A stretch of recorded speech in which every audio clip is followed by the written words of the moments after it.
Howdy, folks. You found your way to fanfic adventure. Today's adventure is called What If Naruto Unlocked the Rinne-Sharingan and Would Release after the Uchiha Massacre. Love our content. Smash that like button and subscribe. Don't forget to leave a comment telling us what you think. Alright, story time. Chapter 1, Crimson Awakening. The moon hung low over Konoha, casting long shadows across the empty streets. Naruto Uzumaki trudged along the perimeter of the village, hands stuffed in his pockets, shoulders hunched against the autumn chill. Another day of being ignored at the academy had left him restless, unable to sleep despite the late hour. Stupid Kiba and his stupid perfect kunai throws, he muttered, kicking a pebble. It skittered across the path before disappearing into the bushes with a soft rustle. Naruto paused. Something felt wrong. The night air carried a metallic tang that made his stomach churn. He glanced around, realizing he'd wandered near the Uchiha district, a place he normally avoided. The clan compound had always intimidated him with its imposing gates and stern-faced residents. Tonight, though, the entire area was eerily quiet. No lanterns lit the windows. No night patrol made their rounds. A soft breeze carried whispers from two shinobi stationed at the district entrance. Their voices drifted toward him, tense and hushed. Never seen anything like it. The entire clan, wiped out in a single night. Except the boy. Can't believe Itachi would, keep your voice down. This is classified. If word gets out before the Hokage makes an announcement, Naruto's breath caught in his throat. The Uchiha clan, wiped out. That wasn't possible. They were the village's most powerful clan, with their fancy red eyes and superior attitudes. Who could possibly? A sudden movement caught his eye. Behind the guards, a shadow flitted between buildings. Without thinking, Naruto ducked low and moved closer, curiosity overriding his usual caution. The guards were so absorbed in their conversation they didn't notice as he slipped past, using the stealth skills honed from years of pranks and escapes. The moment he crossed into the district, the air changed. It felt heavy, oppressive, as if the very atmosphere was saturated with something dark and terrible. Naruto's skin prickled, tiny hairs standing on end. He should turn back. He knew he should. But his feet carried him forward, toward the main thoroughfare of the compound. The first body he saw made him freeze. An elderly man sprawled across the entrance to his home, dark stains spreading across his traditional robes. Naruto had never seen a dead person before. He stood transfixed, unable to process what his eyes were telling him. "This isn't real," he whispered, but even as the words left his mouth, he knew they were a lie. Further down the street, more shapes lay motionless in the moonlight. Men, women, some still clutching weapons, others struck down while fleeing. Naruto's heart hammered against his ribs as he moved deeper into the nightmare landscape, drawn forward by a compulsion he couldn't explain. The central plaza opened before him, and Naruto bit back a scream. Dozens of bodies lay scattered across the stone courtyard, their lifeless eyes staring at the night sky. Among them, teams of masked ANBU operatives moved silently, documenting the scene and preparing the dead for removal. Naruto stumbled backward, his foot splashing in something wet. He looked down and froze. Blood. He was standing in a pool of blood that had collected in a depression in the stone. The crimson liquid seemed to shimmer in the moonlight, almost alive. As he stared, transfixed, something strange happened. The blood began to ripple, not from his movement, but from some unseen force. A whispering filled his ears, like thousands of voices speaking at once, too quiet to distinguish words yet somehow deafening. "What's happening?" Naruto whispered, trying to step back, but his body wouldn't respond. The blood at his feet began to move, tendrils of crimson liquid rising up like serpents, coiling around his ankles. Panic surged through him. He tried to call out, but his voice died in his throat. The blood climbed higher, wrapping around his legs, his torso, reaching for his face. It wasn't wet or warm as blood should be, it felt like fire and ice simultaneously, burning and freezing his skin wherever it touched. And then it reached his eyes. Pain unlike anything Naruto had ever experienced exploded behind his pupils. It felt like someone had driven white-hot needles into his eye sockets, piercing through to the back of his skull. He opened his mouth in a silent scream as images flooded his mind, faces he didn't recognize, battles he'd never witnessed, powers beyond comprehension. A man with ringed purple eyes standing atop a massive statue. A woman with horns and a third eye floating above a devastated landscape. Two brothers fighting, their tears mixing with blood as they unleashed terrible powers against each other. Through the kaleidoscope of visions, Naruto dimly registered his body collapsing to the ground. The last thing he saw before consciousness fled was a pair of sandaled feet approaching and a voice that seemed to come from everywhere and nowhere. The will turns again. The sage's blood awakens. Unprecedented. The readings I'm getting from his chakra network are unlike anything I've ever seen. Is he stable? For now. But these fluctuations are concerning. His coils shouldn't be able to handle this kind of load. Naruto drifted between consciousness and darkness, voices filtering through the fog in his mind. His body felt strange, simultaneously leaden and weightless, as if he might either sink through the floor or float away at any moment. What about his eyes? No change since we found him. It's as if, with tremendous effort, Naruto forced his eyelids open. Bright light seared his vision, and he immediately squeezed them shut again with a groan. He's awake. A flurry of movement surrounded him. Naruto? Can you hear me? He recognized that voice. Old man, he croaked, his throat painfully dry. Yes, I'm here. The third Hokage's weathered hand gently squeezed his shoulder. You're in the hospital. You've been unconscious for 3 days. 3 days? Naruto tried to open his eyes again, more carefully this time. The light still hurt, but he managed to keep them open a slit. Blurry shapes gradually resolved into the concerned face of the third Hokage, along with several medical ninja and what appeared to be an ANBU guard by the door.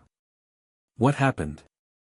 Naruto asked, though fractured memories were already returning, the Uchiha compound, the bodies, the blood. Hiruzen Sarutobi exchanged glances with the medical staff before responding. You were found collapsed in the Uchiha district. Naruto, what were you doing there? That area was restricted. The question carried no accusation, only concern, but Naruto still felt a stab of guilt. I was just walking. I heard the guards talking and... He trailed off, unsure how to explain the compulsion that had drawn him deeper into that place of death. The Hokage sighed. I see. What's the last thing you remember? Naruto frowned, concentrating. Blood. There was blood on the ground, and it moved. Even to his own ears, it sounded absurd. Then pain. Really bad pain in my eyes. At this, one of the medical ninja stepped forward. Hokage-sama, perhaps we should, Hiruzen raised a hand, silencing her. Naruto, he said gently, something happened to you that night. Something we don't fully understand yet. I need you to remain calm when I tell you this. The seriousness in the old man's voice sent a chill down Naruto's spine. What is it? What's wrong with me? Instead of answering directly, Hiruzen reached for a small hand mirror on the bedside table. It might be easier to show you. With trembling hands, Naruto took the mirror. For a moment, he didn't recognize the face staring back. His whisker marks remained, but his once bright blue eyes had transformed. The right eye displayed a complex pattern, concentric circles overlaid with tomo, colored in shades of purple and red. His left eye showed a similar pattern, though the tomo were arranged differently. What? Naruto's voice broke. What happened to my eyes? We're still determining that, Hiruzen said carefully. But it appears you've awakened a Dijitsu, an eye technique. One that shouldn't be possible. Like the Sharingan. Naruto had seen the famous red eyes of the Uchiha during demonstrations at the academy. Similar, but more complex. Your eyes show characteristics of both the Sharingan and another ancient Jujutsu called the Rinnegan. Something we've never seen combined in this way. Naruto stared at his reflection in disbelief. But how? I'm not an Uchiha. Before Hiruzen could respond, the door burst open. A bandaged man with a grim expression strode in, flanked by two ANBU wearing blank masks, different from the standard issue. Danzo, Hiruzen's voice cooled noticeably. I don't recall summoning you. The bandaged man, Danzo, didn't acknowledge the rebuke. His single visible eye fixed on Naruto with an intensity that made the boy shrink back against his pillows. So it's true, Danzo said. The Jinchuriki has awakened those eyes.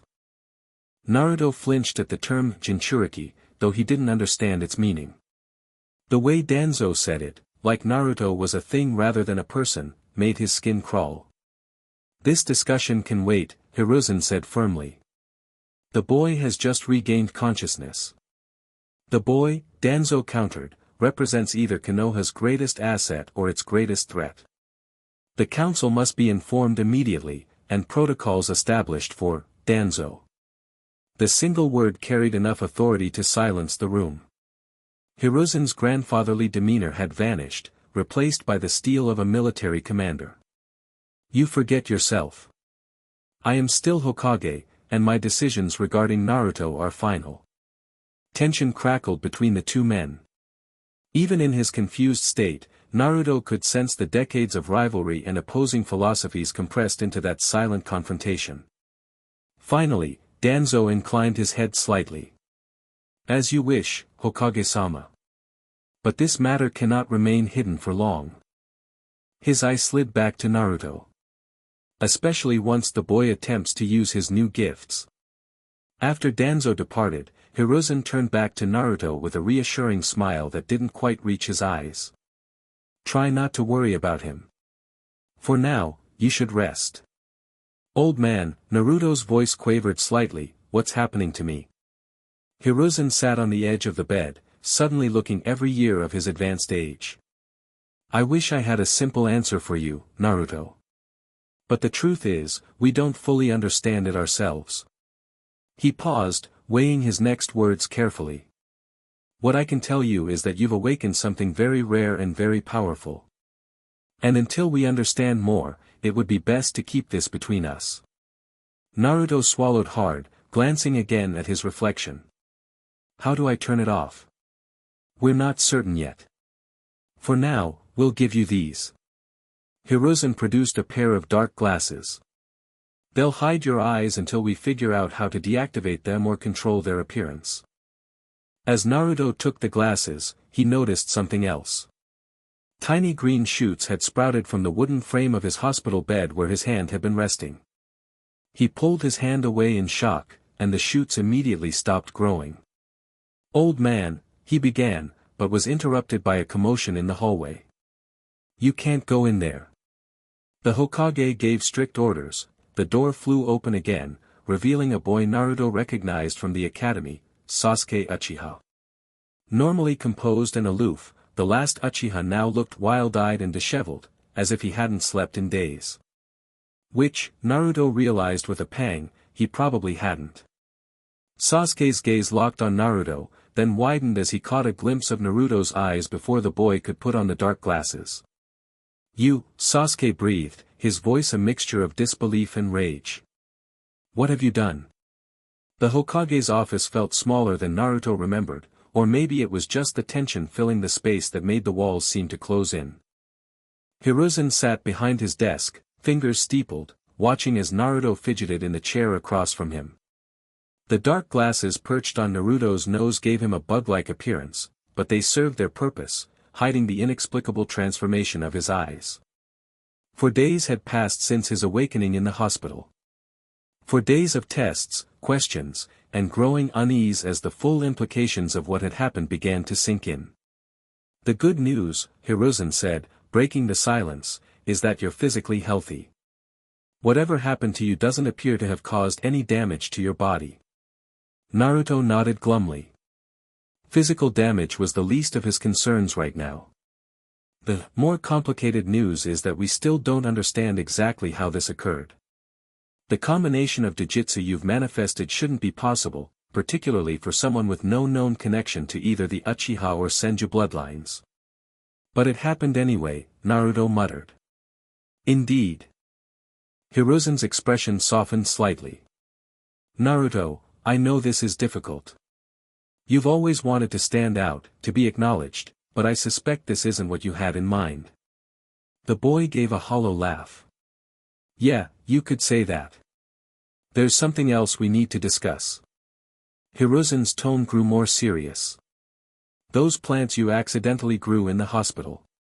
It appears you've also manifested an ability similar to the first Hokage's would release. Naruto looked up sharply. The first Hokage? But that's impossible. Yes, much like your eyes. And yet here we are. Hiruzen leaned forward. Naruto, I need you to understand something. The abilities you've awakened are extremely powerful, and extremely dangerous, both to others and to yourself if not properly controlled. I didn't ask for any of this. Naruto burst out, a mixture of fear and frustration boiling over. I don't want these weird eyes or plant powers. I just want to be normal. As his emotions surged, a crack appeared in the wooden floor beneath his feet. Thin tendrils of green emerged, unfurling into small, pale shoots that reached toward the ceiling. Control, Naruto, Hiruzen said calmly. Your emotions appear to trigger the wood release. Take a deep breath. Naruto closed his eyes behind the dark glasses and forced himself to breathe slowly, counting backwards from 10 as he'd been taught in the hospital. Gradually, the shoots stopped growing, though they didn't recede. I can't even get angry without turning into a walking greenhouse, he said miserably. Hiruzen stood and walked around the desk, placing a comforting hand on Naruto's shoulder. Which is why you're going to receive special training, starting today.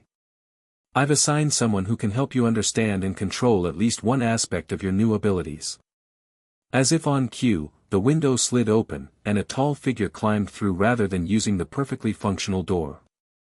The man had gravity-defying silver hair and wore his forehead protector slanted to cover his left eye. The visible portion of his face was further obscured by a mask that covered him from nose to neck.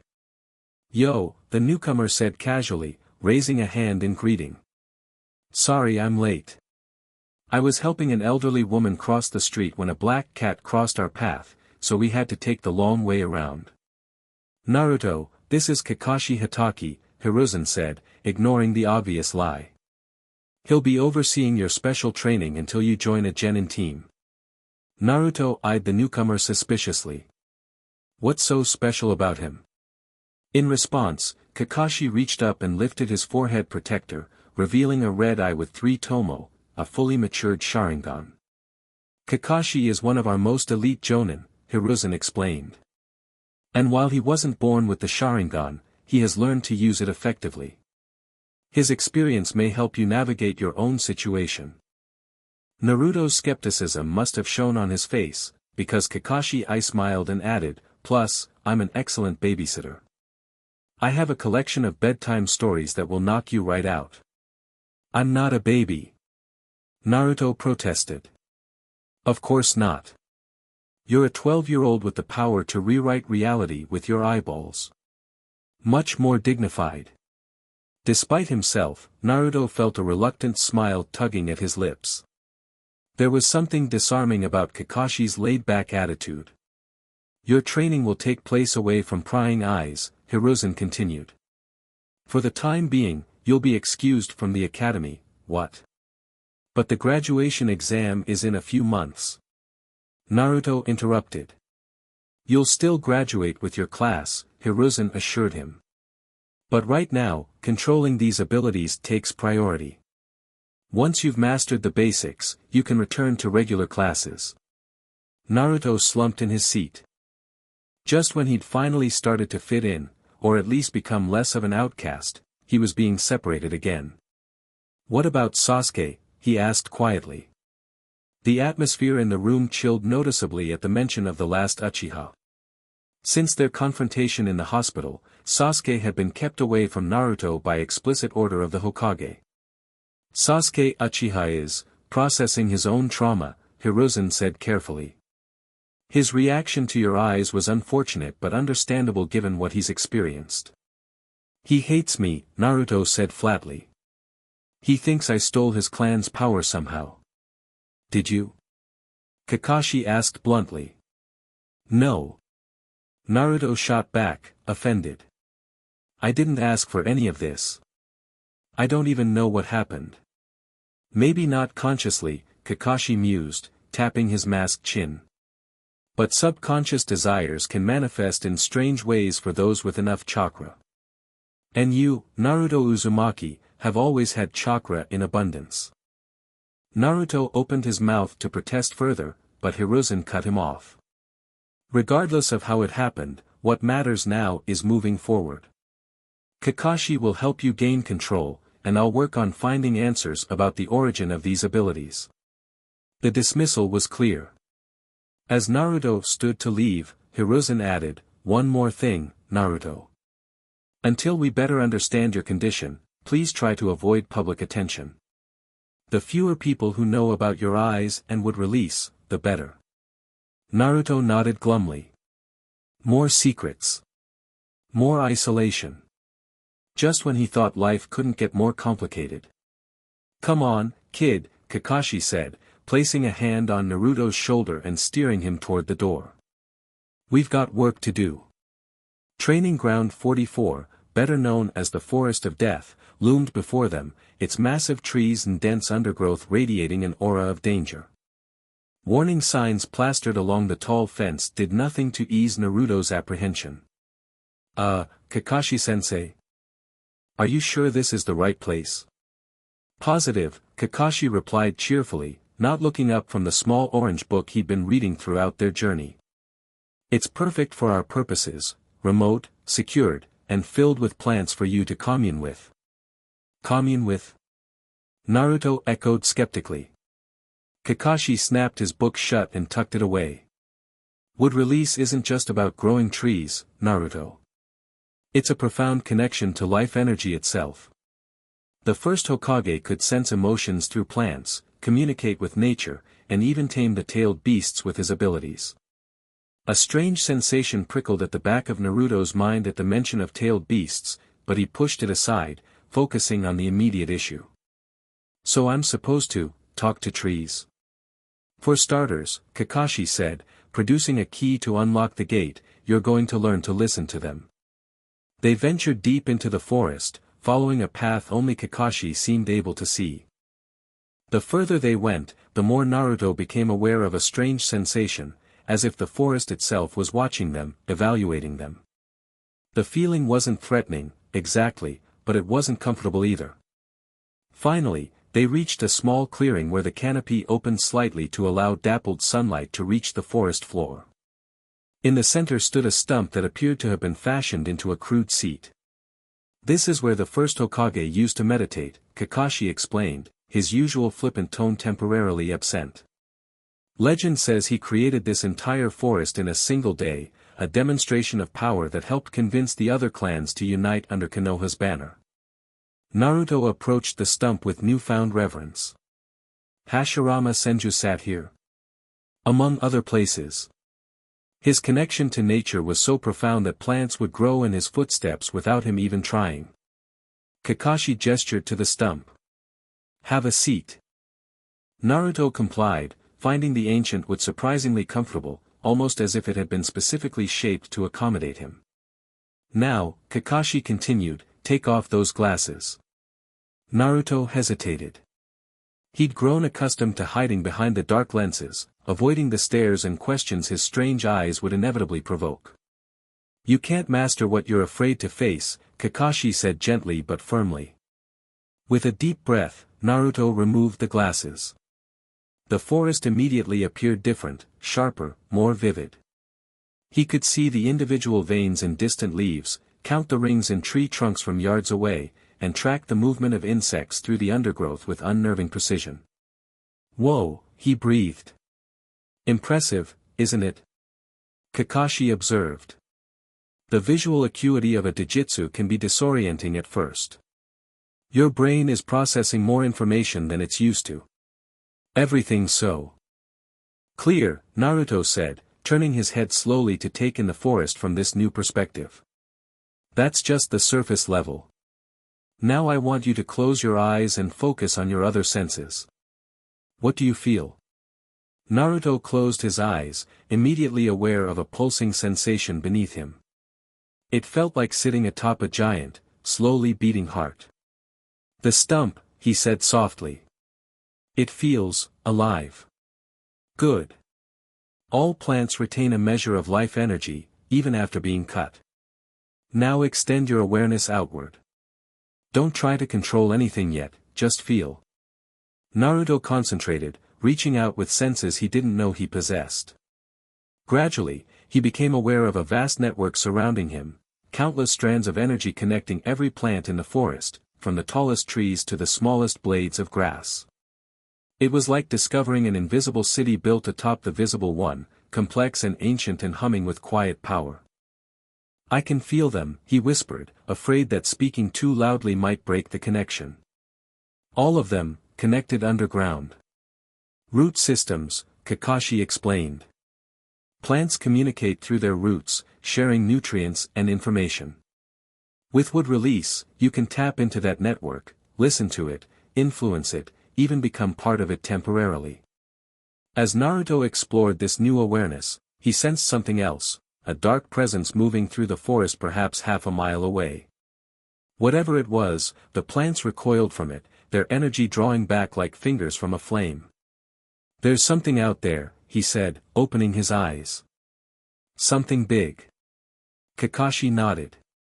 "Probably one of the larger predators that call this forest home.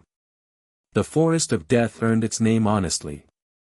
Which is why," he produced a small scroll from his vest, "we're going to start with something more manageable." He unrolled the scroll to reveal a complex sealing array surrounding a small plant cutting. With a pulse of chakra, Kakashi released the seal, and the cutting appeared on his palm, a simple twig with 2 green leaves. "This is from one of the first Hokage's personal plants," Kakashi explained, handing it to Naruto. "Supposedly, it contains a trace of his chakra, passed down through generations of cuttings. Your task is to keep it alive without soil or water, using only your chakra." Naruto stared at the fragile cutting. "How?" "By finding the balance between giving and taking. Too much chakra will burn it out, too little will let it wither. The Shodai could keep plants alive for years this way, creating a perfect symbiosis." For the next several hours, Naruto struggled with the seemingly simple task. His first attempts pumped too much raw chakra into the cutting, causing the leaves to curl and blacken at the edges. Subsequent tries erred too far in the opposite direction, providing barely enough energy to maintain the plant's current state. The sun had begun its descent toward the horizon when Naruto finally achieved a tentative equilibrium. The cutting not only survived but thrived, unfurling a new leaf and extending tiny roots that curled gently around his fingers. "I did it," he exclaimed, then immediately regretted his outburst as his concentration broke and the delicate balance of chakra flow faltered. Kakashi caught the plant before it could fall. Not bad for a first attempt. Most people can't even get the cutting to respond, let alone grow. He carefully returned the plant to its scroll. "That's enough for today. We'll pick up again tomorrow." As they made their way back toward the entrance, Naruto found himself more aware of the forest than before. Each plant they passed seemed to reach out to him on some subliminal level, as if recognizing a kindred spirit. "Kakashi-sensei," he ventured as they neared the gate. "Why did the old man really put you in charge of training me? Is it just because of your Sharingan?" Kakashi was silent for so long that Naruto thought he might not answer. Finally, he said, "Let's just say I have experience with receiving powers that weren't originally mine to claim. The path you're walking now, it's not an easy one. But you don't have to walk it alone. The simple statement, delivered without Kakashi's usual deflective humor, struck Naruto deeply. For the first time since waking up in the hospital, he felt a glimmer of hope that he might eventually come to terms with his new reality. That hope was short-lived.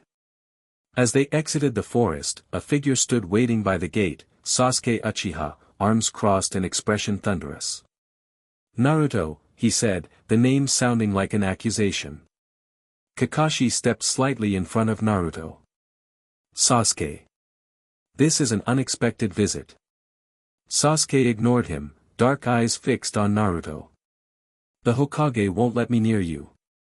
Says I'm emotionally unstable." His mouth twisted in a bitter smile. "But I needed to see for myself." "See what?" Naruto asked, acutely aware of the dark glasses he'd hastily put back on. "If it was true. If you really have." Sasuke trailed off, then continued with forced calm. "Take off the glasses." "Sasuke, this isn't the time," Kakashi began. "Take them off."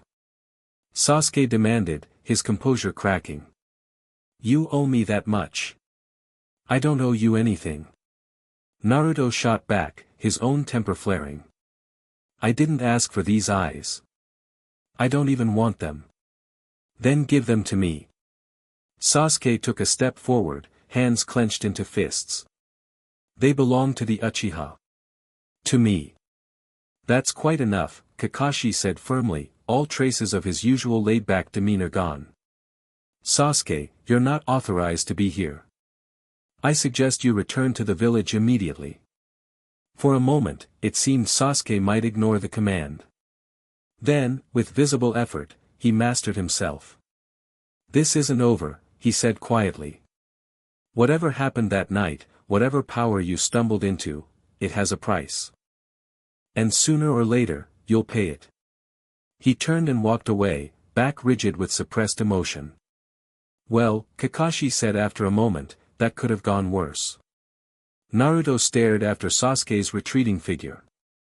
"He hates me." "He hates what happened to his clan," Kakashi corrected. "You're just a convenient target for that anger." "But I didn't do anything."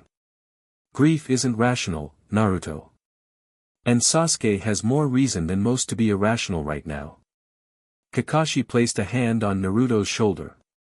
"Give him time." Time, Naruto thought bitterly. As if that had ever healed anything in his life. 2 weeks into his training, Naruto sat cross-legged in his apartment, focusing intently on a small pot of soil before him. Sweat beaded on his forehead as he carefully channeled chakra into the earth, coaxing a seed to germinate and grow. The process that had once seemed impossible was now becoming almost routine. The seed cracked open, a pale shoot emerged, unfurled its first leaves, and continued growing until a small, perfect sapling stood in the pot. "Not bad," Naruto muttered to himself, examining his handiwork. "Still takes too much concentration, though." He was reaching for his notebook to record the results when a sharp pain lanced through his right eye. The pencil fell from his suddenly nerveless fingers as he clutched at his face, a cry escaping his lips. Behind his eyelid, his Rinne-Sharingan pulsed with heat and pressure, as if something was pushing outward from within. Naruto staggered to the bathroom, nearly colliding with the doorframe in his haste. He fumbled with the faucet, splashing cold water on his face in a desperate attempt to ease the burning sensation. When he finally looked up at the mirror, he froze. His right eye had changed. The concentric circles remained, but the tomo had shifted position, and the purple hue had deepened to something closer to blood red. As he watched in horrified fascination, the pattern continued to evolve, the tomo rotating slowly before settling into a new configuration. "What the hell?" he whispered. Almost in response to his voice, the sapling he'd just grown suddenly shot upward, crashing through its pot and extending branches that spread across his apartment floor. In seconds, the small plant had become a full-sized tree, its crown pushing against the ceiling and roots breaking through the floorboards. No, no, no. Naruto scrambled back into the main room, trying to suppress the wild growth. "Stop." To his astonishment, the tree obeyed, freezing in mid-expansion. Leaves that had been unfurling paused, half-formed. Branches that had been extending halted mid-reach. Naruto stared in disbelief. His previous attempts at wood release had required intense concentration and direct chakra manipulation. This had responded to his voice, his intent. A knock at the door startled him out of his shock. "Naruto." "It's Kakashi." "I sensed a chakra spike. Everything okay in there?" Naruto looked from the door to the massive tree now occupying half his apartment and back again. Define okay." After a moment of silence, the door handle turned. Naruto belatedly remembered that he'd given Kakashi a spare key for emergencies. This probably qualified. Kakashi's visible eye widened slightly as he took in the scene, the shattered pot, the tree extending from floor to ceiling, and Naruto standing in the midst of the destruction, clutching his right eye. "Well," Kakashi said after a beat, "at least you're consistent in your ability to surprise me." "It just happened." Naruto explained frantically. "My eye started hurting, and then," he gestured at the tree. Kakashi moved closer, studying Naruto's face with unusual intensity. "Your pattern has shifted. Interesting. I'd theorized this might happen, but not so soon." "You knew this would happen?" Naruto demanded. "Not knew. Suspected. The Sharingan evolves through emotional catalysts and chakra development. It appears your unique version follows similar principles." Kakashi's gaze shifted to the tree. "And your wood release is responding more strongly to your eye's evolution." "Great," Naruto said sarcastically. "So my apartment's going to turn into a forest every time my eyes decide to upgrade themselves?" "Not necessarily. But it does suggest we need to accelerate certain aspects of your training." Kakashi pulled out a scroll from his vest. This was meant for later, but given the circumstances. He unrolled the scroll to reveal a complex sealing array. With a pulse of chakra, a small object appeared, a simple necklace with a pale green crystal pendant. "This belonged to the first Hokage," Kakashi explained. "It's said to help control his wood release abilities, dampening the more exuberant manifestations." Naruto eyed the necklace skeptically. "A pretty rock is going to fix this?" He waved toward the tree still frozen in mid-growth. "This pretty rock is one of Konoha's most treasured artifacts. Lady Tsunade, the first's granddaughter, wore it for years before, well, that's another story." Kakashi held out the necklace. "Try it on." With a dubious look, Naruto slipped the cord over his head. The moment the crystal touched his chest, a cool sensation spread through him, like plunging into a mountain stream on a hot day. The pain in his eye immediately subsided, and he felt the wild chakra that had been powering the tree's growth recede to manageable levels. "Whoa," he breathed. "It actually works. The crystal responds to Senju chakra, or in your case, whatever is allowing you to use wood release," Kakashi explained. "It won't solve the underlying issue, but it should prevent further, redecorating incidents." Naruto fingered the crystal thoughtfully. "So what do I do about the tree that's already here?" Kakashi smiled. "Consider it a conversation piece. Very feng shui." Before Naruto could respond with appropriate indignation, the apartment window shattered inward. A kunai with an attached exploding tag embedded itself in the newly grown tree trunk. "Get down!" Kakashi shouted, tackling Naruto to the floor as the tag detonated. The explosion ripped through the apartment, sending splinters of wood and glass in all directions. Smoke filled the small space, acrid and thick. Through watering eyes, Naruto saw dark figures moving through the newly created hole in his wall, 3 shapes in hooded cloaks, faces hidden behind blank masks. "The Jinchuriki is compromised," one of them said in a flat, emotionless voice. "Primary objective, neutralize the target. Secondary objective, secure the eyes." Kakashi was already moving, a kunai in each hand as he launched himself at the nearest attacker. "Naruto, run!" But Naruto couldn't move. Fear paralyzed him as he watched the deadly dance unfolding in his ruined apartment. Kakashi was good, incredibly good, but he was outnumbered, and the attackers moved with an unnatural synchronicity, as if controlled by a single mind. One broke past Kakashi's defense, heading straight for Naruto with a gleaming tanto raised for a killing strike. Time seemed to slow as the blade descended, its edge catching the light from the burning debris around them. In that stretched moment, something snapped inside Naruto. The fear vanished, replaced by a cold clarity he'd never experienced before. Without conscious thought, his hands formed a seal he'd never been taught, and he felt chakra surge through him, different from his normal reserves, darker, more potent. The floor beneath the attacker's feet erupted as massive wooden roots shot upward, wrapping around the assailant's limbs and torso with crushing force. Blood sprayed as the roots constricted, driving through flesh and bone with terrifying ease. Naruto stared in horror at what he'd done, but there was no time for reflection. The remaining attackers immediately shifted their focus, abandoning their assault on Kakashi to converge on this new threat. His eyes, one shouted. Don't look directly at his eyes. But it was too late.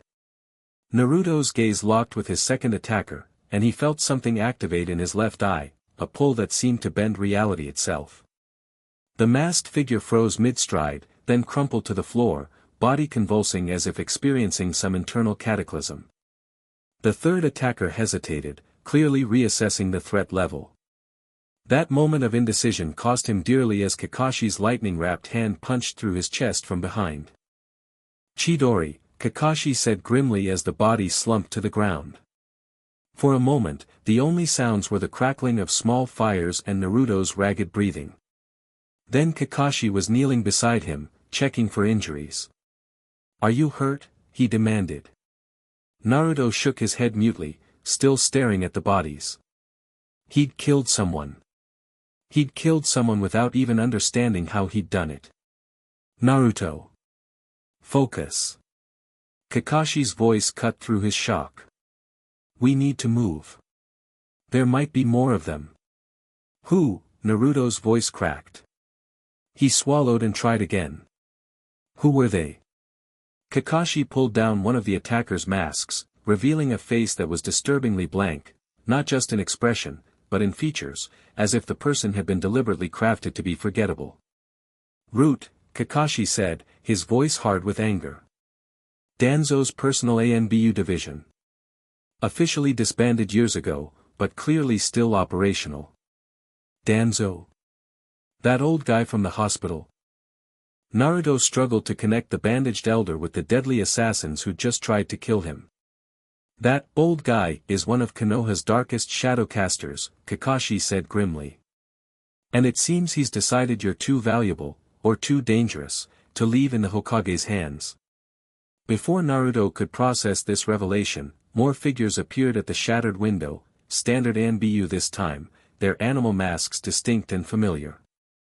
Hataki-san, the leader said, taking in the scene with professional detachment. The Hokage requests your immediate presence. Both of you. The Hokage tower buzzed with activity despite the late hour. Naruto sat in a side chamber, wrapped in a blanket someone had thoughtfully provided, though he wasn't cold. The shock had worn off, replaced by a hollow feeling in his chest that expanded with each passing minute. He'd killed someone. Maybe two people, depending on what had happened to the one who collapsed after looking into his eyes. The worst part was how easy it had been, instinctive, almost reflexive, as if some part of him had always known how to end a life. The door opened, and Hiruzen entered alone, his aged face grave. He sat beside Naruto without speaking for several moments, sharing the weight of silence. Kakashi told me what happened, he finally said, his voice gentle. Are you alright? Naruto stared at his hands. They looked the same as always, small, with bitten nails and a few old scars from training accidents. They didn't look like hands that could command wood to crush a human body. I killed them, he said flatly. I didn't even think about it. I just reacted. You defended yourself against assassins who were trying to kill you, Hiruzen corrected. There's no shame in that. But it was so easy. Naruto looked up, eyes pleading for understanding. It shouldn't be that easy to take a life, should it?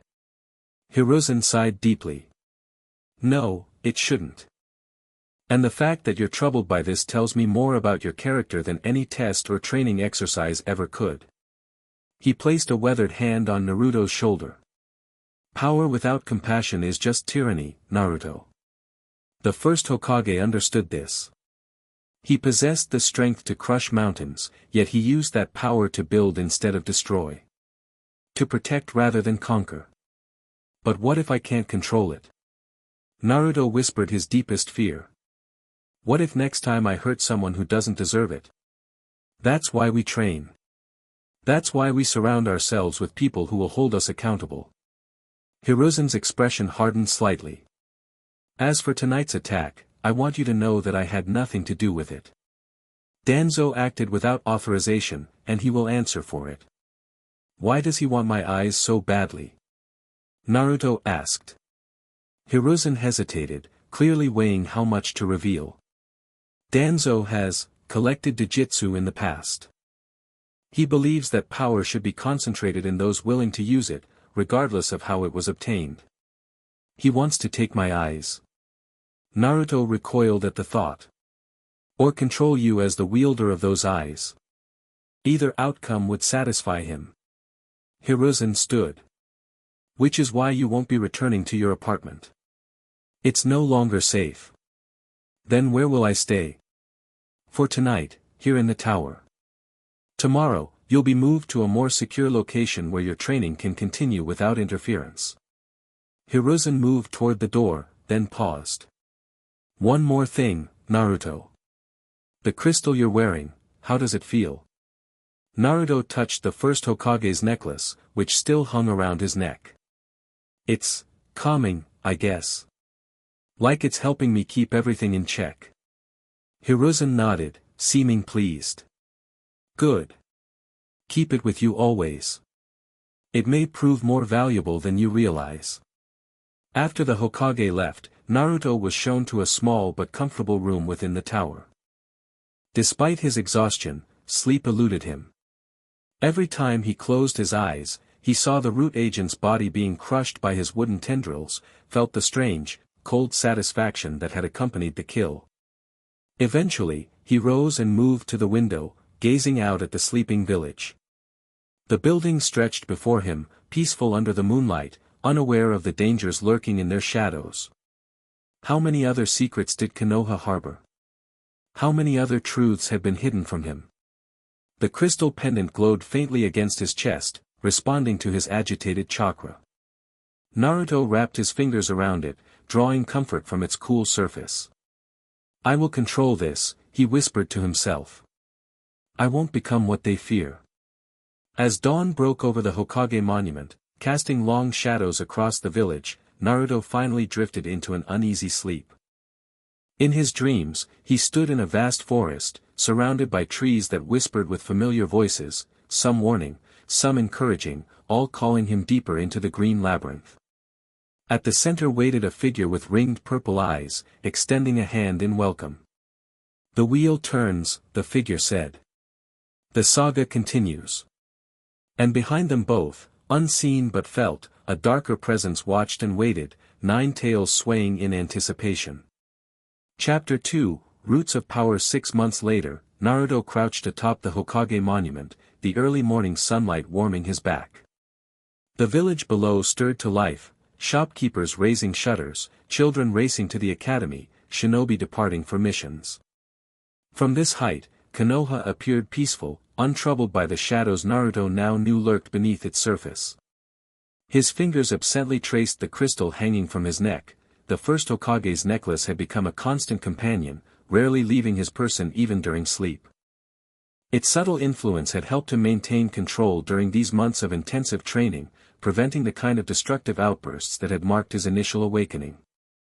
You're early, a voice observed from behind him. Naruto didn't turn. 6 months of training had honed his sensory abilities to the point where he'd felt Kakashi's approach long before the Jonin spoke. Couldn't sleep, he replied, eyes still fixed on the village. Today's the day, isn't it? Kakashi moved to stand beside him, his single visible eye following Naruto's gaze across the awakening village. Nervous about rejoining your classmates? Not exactly. Naruto stood, stretching muscles stiff from his motionless vigil. More like, I don't know if I belong there anymore. The admission cost him, revealing a vulnerability he typically kept hidden beneath bravado and determination. During these months of isolation, training with only Kakashi and occasionally Tenzo, the ANBU operative who possessed a diluted form of Wood Release, Naruto had changed in ways that went beyond his newfound abilities. You belong exactly where you choose to belong, Kakashi said simply. Your power doesn't define you unless you let it. Naruto smiled faintly. Kakashi's philosophical nuggets had become familiar, delivered with the same casual tone he used when discussing combat tactics or instant ramen flavors. Easy for you to say. Your eye doesn't make trees explode when you get angry. No, just lightning, Kakashi I smiled. But I take your point. He produced a familiar case from his pocket. You're sure about not wearing these anymore? Naruto glanced at the dark glasses he'd abandoned 2 weeks prior. I'm done hiding. If I'm rejoining the academy, it's as myself, weird eyes and all. His Rinne-Sharingan had stabilized after that night in his apartment, the pattern settling into a configuration that, according to the scrolls Kakashi had shown him, resembled an advanced form of the legendary Dujitsu. The concentric circles remained dominant, but 6 tomo now arranged themselves evenly around the outer ring. His control had improved to the point where he could partially deactivate the visual aspect, rendering his eyes a muted purple with faint concentric patterns that were noticeable only upon close inspection. The Hokage agrees with your decision, Kakashi said, tucking the glasses away. Better to introduce your changes gradually than have them discovered in a moment of crisis. The moment of crisis remained unspoken between them, another attack, another situation where Naruto might be forced to reveal his abilities in full, devastating display. The memories of that night in his apartment still visited him in dreams, the sensation of crushing a human body with wooden tendrils all too vivid. Does Iruka-sensei know? Naruto asked. He's been briefed on the basics. As for your classmates? Kakashi shrugged. That's up to you to navigate. Ready? Naruto nodded, though the churning in his stomach belied his outward confidence. 6 months ago, he'd been desperate for any kind of recognition. Now he had to contend with the weight of too much attention, and the dangers it brought. As ready as I'll ever be. The academy classroom buzzed with pre-graduation excitement. Students clustered in their usual groups, comparing notes on the upcoming exams and speculating about team assignments. The noise dropped to a hush when Naruto entered, trailing behind Kakashi. 20-odd pairs of eyes fixed on him with various degrees of curiosity, surprise, and in some cases, wariness. His extended absence had fueled rumors, and his changed appearance, taller, more muscular from intensive training, and most notably, his strange-colored eyes, immediately confirmed that something significant had happened. Ah, Naruto, Iruka greeted from the front of the classroom, his welcoming smile only slightly strained. Welcome back. Please take a seat. Naruto scanned the room, noting the empty space beside Sasuke. The last Uchiha stared back impassively, his dark eyes betraying nothing of his thoughts. After a moment's hesitation, Naruto chose a different seat, next to Hinata Hyuga, who flushed crimson at his approach. Morning, Naruto-kun, she stammered, pale eyes widening as she got a closer look at his transformed eyes. You're... Yeah, Naruto confirmed quietly, sliding into the seat. Long story. Behind them, whispers erupted as students leaned toward each other, theories flying. Is that a Dujitsu? Can't be, he's not from any clan. I heard he was in special training, my dad says he's dangerous. Alright, settle down, Iruka called, restoring order. We have a lot to cover before graduation exams next week. Kakashi-san, thank you for escorting Naruto. Kakashi nodded lazily and disappeared in a swirl of leaves, but Naruto knew he wouldn't be far. Not with Danzo's interest still looming over him like a storm cloud. As Iruka launched into a lecture on chakra control theory, Naruto felt a distinct sensation of being watched, more intensely than the casual glances of his curious classmates. He turned slightly to find Sasuke's gaze fixed on him, dark and unreadable. 6 months had changed the Uchiha as well. The grief that had once been raw and exposed had calcified into something harder, more focused. Where once there had been pain, now there was only purpose, cold and sharp as a kunai edge. Naruto inclined his head in acknowledgement. After a moment, Sasuke returned the gesture, the barest movement. Not forgiveness, not acceptance, but perhaps a step away from open hostility. It was something. And Naruto-kun, Hinata's soft voice drew his attention back. Your eyes, they're beautiful. The simple statement, delivered with such earnest sincerity, caught Naruto completely off guard. Of all the reactions he'd anticipated to his return, fear, suspicion, jealousy, genuine admiration hadn't been among them. Thanks, Hinata, he replied, a warm feeling spreading through his chest. That means a lot. She blushed deeper and quickly returned her attention to Iruka's lecture, but the small interaction left Naruto feeling lighter than he had in months. Maybe rejoining his peers wouldn't be as difficult as he'd feared. That optimism lasted precisely until lunch break, when 3 boys from the class cornered him behind the academy. So what's the deal with the freaky eyes, demon boy, the largest of them demanded, shoving Naruto against the wall. Trying to look scary? Naruto kept his expression neutral, consciously regulating his breathing the way Tenzo had taught him. 6 months ago, he might have responded with fists flying. Now he recognized the fear disguised as aggression. Back off, Koji, he said calmly. I don't want trouble. Too late for that, Koji sneered, pressing harder. My father says you're some kind of monster. Says you killed ANBU agents with plants. Is that true? Are you some kind of freak? The accusation sent a chill through Naruto. Those deaths had been classified at the highest level, how had a civilian parent learned of them? Unless. Your father works for Danzo, Naruto realized aloud. Koji's expression flickered with surprise before hardening again. So what if he does? At least my father is someone important, not some dead nobody like yours. The insult struck deeper than Koji could know. Naruto's parentage remained a mystery to him, another secret kept locked away by those who claimed to protect him. The familiar anger began to rise, and with it came a surge of chakra that made the ground beneath their feet tremble slightly. I said back off. Naruto's voice remained level, but his eyes began to glow faintly. Koji's companions stepped back, suddenly uncertain, but the leader pressed on, either too brave or too stupid to recognize the danger. Or what? You'll grow a tree through me? He laughed, though it sounded forced.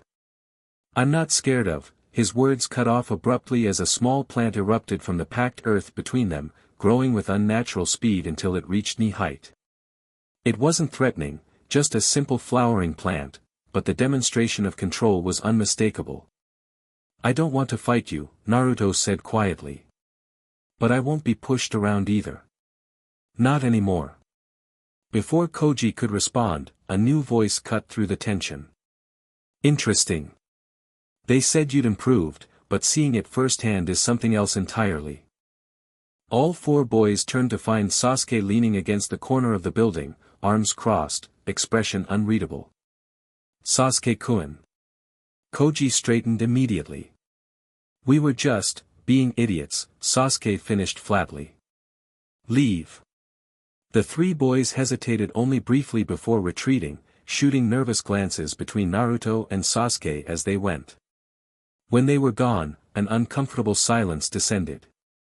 You didn't need to step in, Naruto said eventually. I had it under control.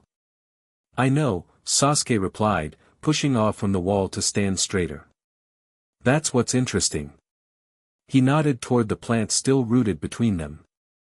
6 months ago, you would have been throwing punches. Now you're growing flowers. Naruto wasn't sure if that was an insult or a compliment. People change. So I see. Sasuke stepped closer, dark eyes studying Naruto with an intensity that was almost physical. Your chakra feels different. Heavier. You can sense that. A faint, humorless smile crossed Sasuke's face. When you live with the constant expectation of an assassin's approach, you develop certain sensitivities. The oblique reference to Itachi hung between them, unsaid but acknowledged. They call it Wood Release, Naruto offered, a peace offering of sorts. Like the first Hokage. I know what it is, Sasuke replied. What I don't know is why you have it. Or those eyes. His voice hardened slightly. Eyes that should belong to my clan. I don't know either, Naruto admitted. It just happened that night. After I saw what happened to your clan. Sasuke's expression tightened, but he didn't respond immediately. When he finally spoke, his voice was controlled, measured. The graduation exams are next week. After that, we'll be assigned to teams. He fixed Naruto with a steady gaze. I've requested that we be placed together. The statement was so unexpected that Naruto could only stare. You, what? Why? Because whatever power you've somehow acquired, it clearly has some connection to the Uchiha. To my family. Sasuke's gaze was unflinching. And I intend to understand that connection, one way or another. With that, he turned and walked away, leaving Naruto standing next to his inadvertently created plant, wondering if he'd just made progress with Sasuke or if the Uchiha had simply identified a more efficient route to whatever vengeance he sought. Again, Tenzo commanded, his face impassive as he watched Naruto attempt to maintain the complex wooden structure before them. Sweat beaded on Naruto's brow as he focused on the lattice of branches he'd grown from the ground, trying to shape them into the precise configuration Tenzo had demonstrated. The wood responded to his will but resisted the more intricate manipulations, the branches becoming unstable whenever he attempted to weave them together. You're still using too much raw power, Tenzo observed. Wood release isn't about force, it's about harmony. You're not commanding the wood, you're partnering with it. Easy for you to say, Naruto muttered, wincing as one of the branches snapped under pressure. You've had years to practice. Tenzo, or Captain Yamato as he preferred to be called during training, allowed a small smile. True, but I'm working with an artificial implementation of the first cells. Your ability appears to be more organic. That was putting it mildly. According to the tests conducted over the past months, Naruto's chakra had somehow integrated aspects of both Senju and Uchiha bloodlines, manifesting abilities that should have been genetically impossible. The leading theory, though no one would confirm it directly to Naruto, was that the nine tails sealed within him had served as a catalyst, transforming his chakra network in response to the trauma of witnessing the Uchiha Massacre. Let's try a different approach, Yamato suggested, forming a hand seal.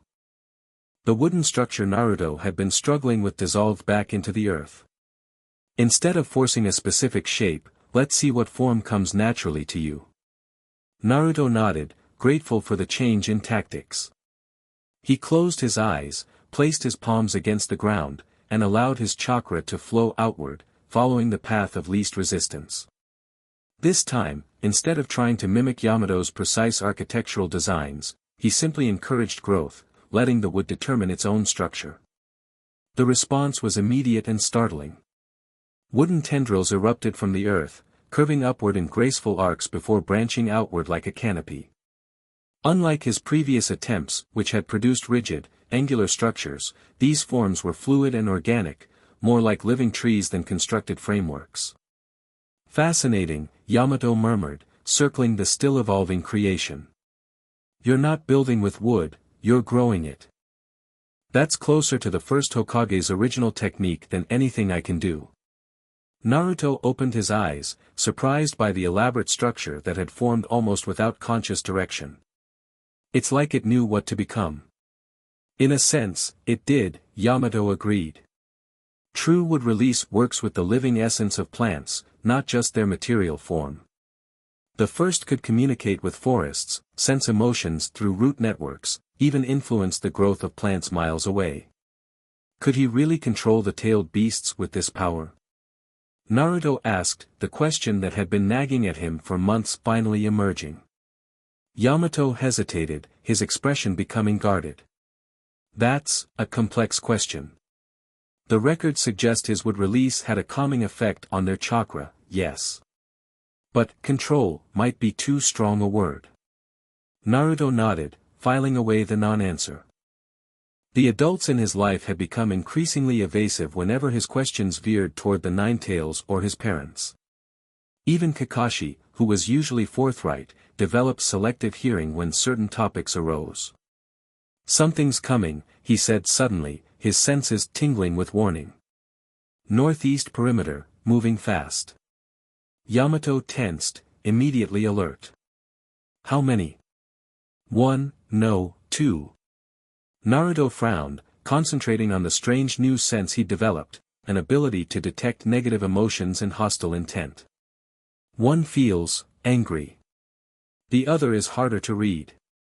Before Yamato could respond, a blur of green burst through the tree line, resolving into a man-shaped whirlwind of enthusiasm. Dynamic entry, the figure proclaimed, landing in a pose that managed to be both ridiculous and somehow intimidating. Guy, Yamato sighed, relaxing slightly. Was the theatrical entrance necessary? Youthful training deserves youthful interruptions. Might Guy declared, flashing a smile so bright Naruto wondered if it constituted a separate light source. And I've brought a most spirited training partner. A second figure appeared beside him, a boy approximately Naruto's age, dressed in a smaller version of Guy's green spandex suit, with the same bowl haircut and unnervingly intense eyebrows. Greetings, the boy shouted with equal enthusiasm. I am Rock Lee, Konoha's beautiful green wild beast. It is an honor to meet you, Naruto Uzumaki. Naruto blinked, momentarily overwhelmed by the combined force of their everything. Nice to meet you too, he managed. The Hokage suggested young Lee might make an excellent sparring partner for physical combat training, Guy explained to Yamato. Since your focus has been primarily on chakra control. Yamato nodded thoughtfully. That's not a bad idea. Naruto has been developing his spiritual energies extensively, but his physical conditioning could use more attention. Excellent. Guy struck another pose, this one involving a thumbs up and another retina-searing smile. Then it's decided. Lee, show our friend Naruto the power of youth. Before Naruto could protest or prepare, Lee was in motion, a green blur closing the distance between them with shocking speed. Only months of training with Kakashi allowed Naruto to react in time, leaping backward as Lee's kick sliced through the space where his head had been. Hey! Naruto protested. A little warning would be nice. Enemies provide no warnings. Lee replied cheerfully, already pressing forward with a barrage of punches. We must always be prepared. Despite his initial indignation, Naruto found himself grinning as he fell into the rhythm of combat. There was something refreshing about Lee's straightforward approach, no hidden agendas, no political implications, just pure martial skill delivered with exuberant joy. For the next hour, they traded blows across the training ground, their styles contrasting dramatically. Lee was all precision and disciplined technique, each movement honed through thousands of repetitions. Naruto fought more instinctively, relying on unpredictability and creative adaptations. You move well. Lee declared after Naruto narrowly avoided a spinning heel kick. Your flames of youth burn brightly. Thanks, I think, Naruto panted, sweat soaking his shirt. He was faster and stronger than he'd been 6 months ago, but Lee was in a different category entirely when it came to physical combat. As the spar continued, Naruto found himself increasingly relying on his enhanced senses to predict Lee's movements, not quite the precognition of a fully activated Sharingan, but something adjacent to it. The world seemed to slow fractionally, allowing him to perceive openings and trajectories with greater clarity. Enough. Guy called eventually, stopping Lee mid-kick with a raised hand. Most impressive, both of you. Lee immediately stood at attention, bowing formally to Naruto. Thank you for the match. Your unique style is most challenging. You too, Naruto replied, genuinely impressed. I've never seen anyone move that fast without using chakra. Lee cannot use ninjutsu or genjutsu, Guy explained proudly. But he has transformed that limitation into his greatest strength, channeling all his effort into taijutsu excellence. Naruto stared at Lee with newfound respect. You can't use chakra at all. But you're still this good? Lee's expression turned serious. I will prove that hard work can overcome natural talent. That one can become an excellent ninja through taijutsu alone. The declaration resonated with Naruto in unexpected ways. Before his strange awakening, he too had struggled against natural disadvantages, determined to succeed through sheer persistence. Now, gifted with rare abilities he hadn't earned, he felt a twinge of something like guilt. That's awesome, Lee, he said sincerely. I hope we can train together again sometime. Lee's face lit up. Truly. You would honor me with continued sparring? Sure. I could use the workout. Naruto grinned. Plus, it's nice fighting someone who isn't trying to steal my eyeballs or study my chakra for once. Lee blinked in confusion, but before he could question the odd statement, Yamato cleared his throat. That's enough for today, Naruto. You have graduation exams to prepare for. Right, Naruto nodded, suddenly remembering the looming academy tests. After months of specialized training, the standard genin qualification exam seemed almost trivial, but he knew better than to express such confidence aloud. As he gathered his equipment, Lee approached with uncharacteristic hesitation. Naruto-kun, may I ask about your eyes? They are most unusual. Naruto tensed slightly, his hand automatically rising to touch the crystal necklace beneath his shirt. It's complicated. Kind of a recent development. I see. Lee nodded thoughtfully. Whatever their nature, they clearly enhance your combat awareness. Your responses improved markedly as our spar progressed. You noticed that, huh? Of course. A true martial artist observes all aspects of his opponent. Lee's earnest expression was disarming. But if I may offer an observation, you rely on them too readily. True strength comes from within, not from special techniques or bloodline traits. Coming from anyone else, Naruto might have taken the statement as criticism. But Lee's utter sincerity made it impossible to receive his words as anything but well-intentioned advice. You're right, Naruto acknowledged. I'll keep that in mind.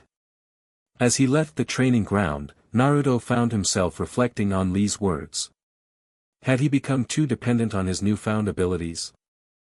Was he neglecting the fundamentals that had carried him through life before the Uchiha Massacre changed everything? These thoughts followed him home to his new apartment, a modest but secure dwelling near the Hokage Tower, specifically chosen for its defensibility and proximity to ANBU patrol routes. The previous attack by route operatives had prompted a complete overhaul of Naruto's living arrangements, with multiple layers of security now surrounding his daily life. He was preparing a simple dinner when a soft tap at his window alerted him to a visitor. A moment's focus on his sensory abilities identified the chakra signature before he even looked up. It's open, Kakashi-sensei, he called. The window slid up, and Kakashi slipped inside with characteristic ease. Getting better at that detection technique, I see. Lee called it combat awareness, Naruto replied, continuing to chop vegetables. Said I was relying on it too much. Interesting observation from someone who can't use chakra. Kakashi settled into a chair, producing his ever-present orange book. Smart kid, though. Guys trained him well. He's really strong, Naruto agreed. Made me work harder than I expected. That was the idea. Your technical skills with Wood Release are developing nicely, but your taijutsu still needs refinement.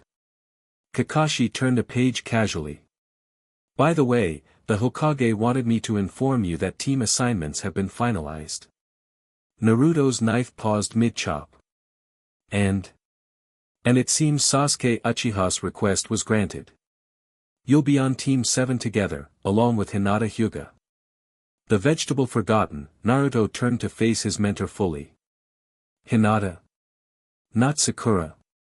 Kakashi's visible eye crinkled in what might have been amusement. Disappointed? No, just surprised. Everyone knows Sasuke and Sakura are the top-ranked students. Team assignments consider more factors than just academy rankings, Kakashi explained. In this case, the Hokage felt that Hinata's Byakugan would complement your and Sasuke's visual abilities. 3 Jujutsu users on one team creates unique tactical advantages. There was logic to the arrangement, Naruto had to admit, though he suspected other motivations lurked beneath the surface. Placing him with the last Uchiha and the Hyuga heiress put 3 of Konoha's most valuable assets under single supervision, easier to monitor, easier to protect. Let me guess, Naruto said dryly. You'll be our Jonin sensei. Your powers of deduction are truly impressive, Kakashi drawled, turning another page. Almost as if you have some kind of special eye technique. Naruto snorted and returned to his cooking. Very funny. They lapsed into comfortable silence, the kind that had developed between them over months of training and shared trials.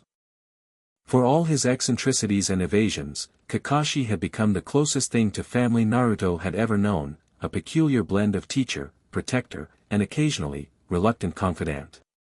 Kakashi-sensei, Naruto ventured after a while, if I pass the graduation exam, will things ever be normal again? The question hung in the air, weighted with all the unspoken anxieties of the past 6 months, the assassination attempt, the constant surveillance, the whispers that followed him through the village. Kakashi closed his book, giving Naruto his full attention, a rare enough occurrence to signal the seriousness with which he took the question. Define normal, he said simply. Naruto shrugged, suddenly feeling foolish. You know. Regular missions. Making friends. Not having A and B watching my apartment or people whispering about my eyes when they think I can't hear. Ah, that kind of normal. Kakashi leaned back in his chair. No, probably not. But I'm not sure that's the kind of normal you were ever destined for, even before your awakening. Because of the 9 tails, Naruto said flatly. It wasn't a question. Kakashi studied him for a long moment before responding. What makes you say that? I'm not stupid, Kakashi-sensei. The way people have always looked at me, the whispers, being called Jinchuriki by Danzo. Naruto set down his knife. Plus, I've been having dreams. Conversations with something inside me. Something angry. The admission hung in the air between them, a revelation Naruto had been holding back for weeks. The dreams had started gradually, vague impressions of a dark space, a rumbling voice, eyes glowing in shadow.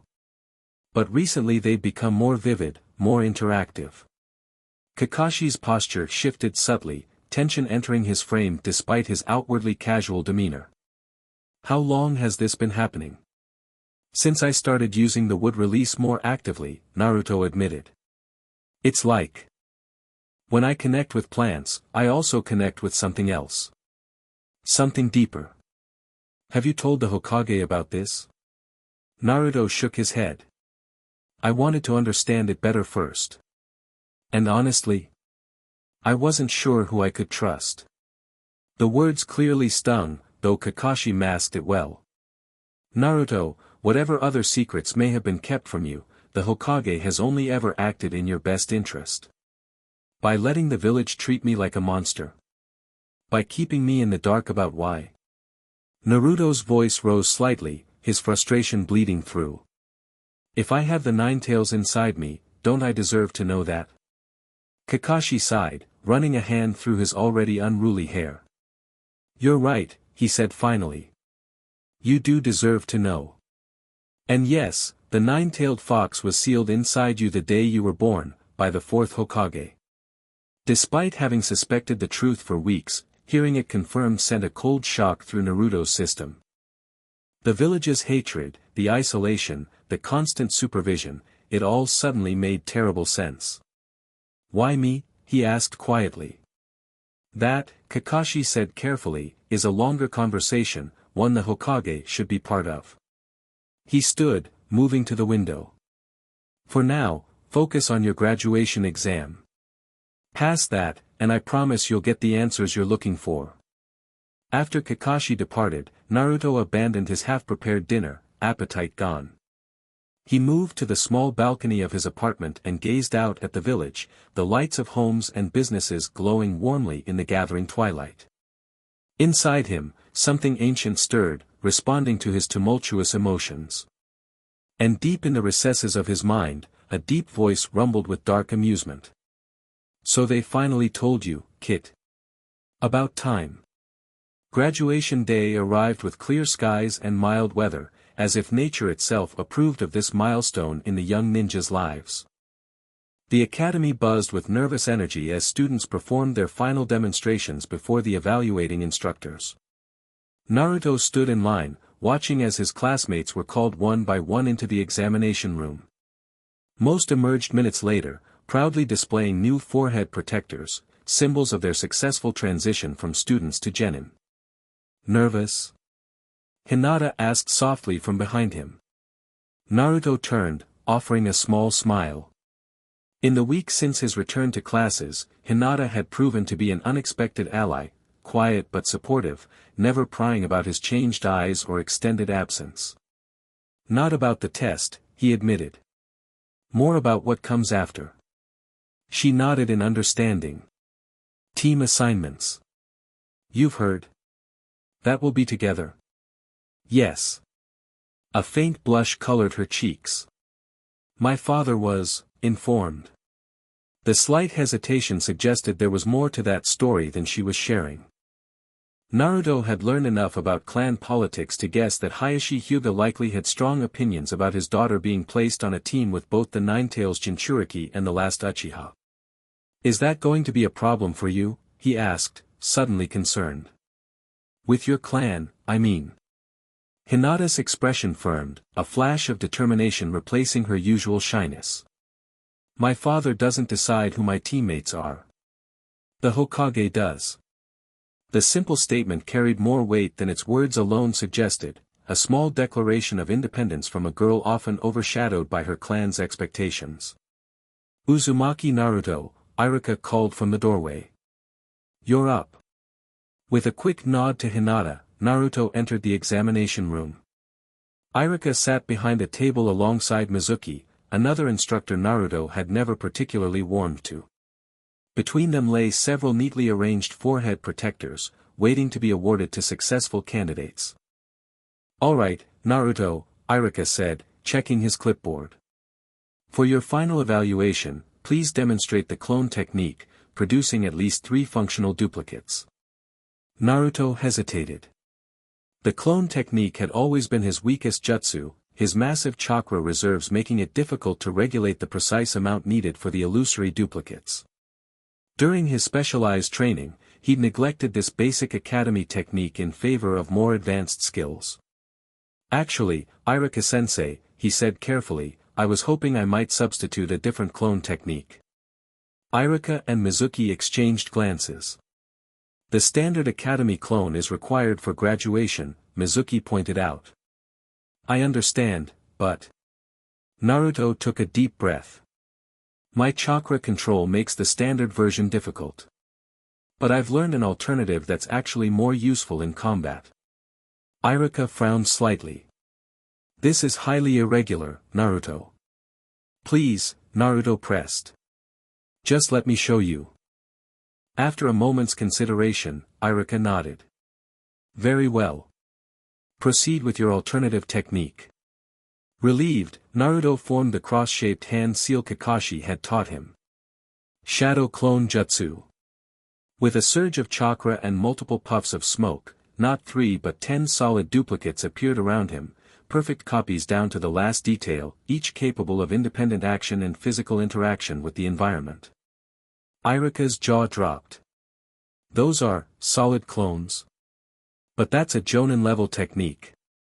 Kakashi-sensei thought it would suit my chakra reserves better, Naruto explained, trying not to sound smug as his clones grinned in unison. Was he right? Yes, I suppose he was. Iruka recovered his composure, making a notation on his clipboard. Well done, Naruto. That more than satisfies the requirement. Mizuki's expression had soured noticeably, but he said nothing as Iruka selected a forehead protector and handed it to Naruto. Congratulations, Iruka said warmly. You are officially a genin of Konohagakure. The weight of the metal plate in his hand felt significant, a tangible representation of progress despite the challenges of the past months. Naruto tied it securely across his forehead, unable to suppress a wide smile. Thank you, Iruka-sensei, he said sincerely. For everything. As he exited the examination room, Naruto nearly collided with Sasuke, who was leaning against the opposite wall, arms crossed. Show off, the Uchiha commented, having clearly overheard the exchange. Shadow clones? Really? Like you didn't ace every test they threw at you, Naruto retorted, though without real heat. A ghost of a smile crossed Sasuke's face. Of course I did. He straightened, nodding toward the exit. Team assignments are tomorrow. Try not to be late. Before Naruto could respond, Sasuke walked past him into the examination room, leaving Naruto to wonder yet again where they stood with each other. Not quite friends, definitely not enemies, but something undefined and constantly shifting. Hinata approached, her own forehead protector already in place around her neck rather than her forehead. Congratulations, Naruto-kun. You too, Hinata, he replied. Looks like we'll be teammates starting tomorrow. She nodded, a mixture of happiness and nervousness in her expression. I'll do my best to support you both. As they left the academy together, stepping into the bright afternoon sunlight, Naruto felt a cautious optimism he hadn't experienced in months.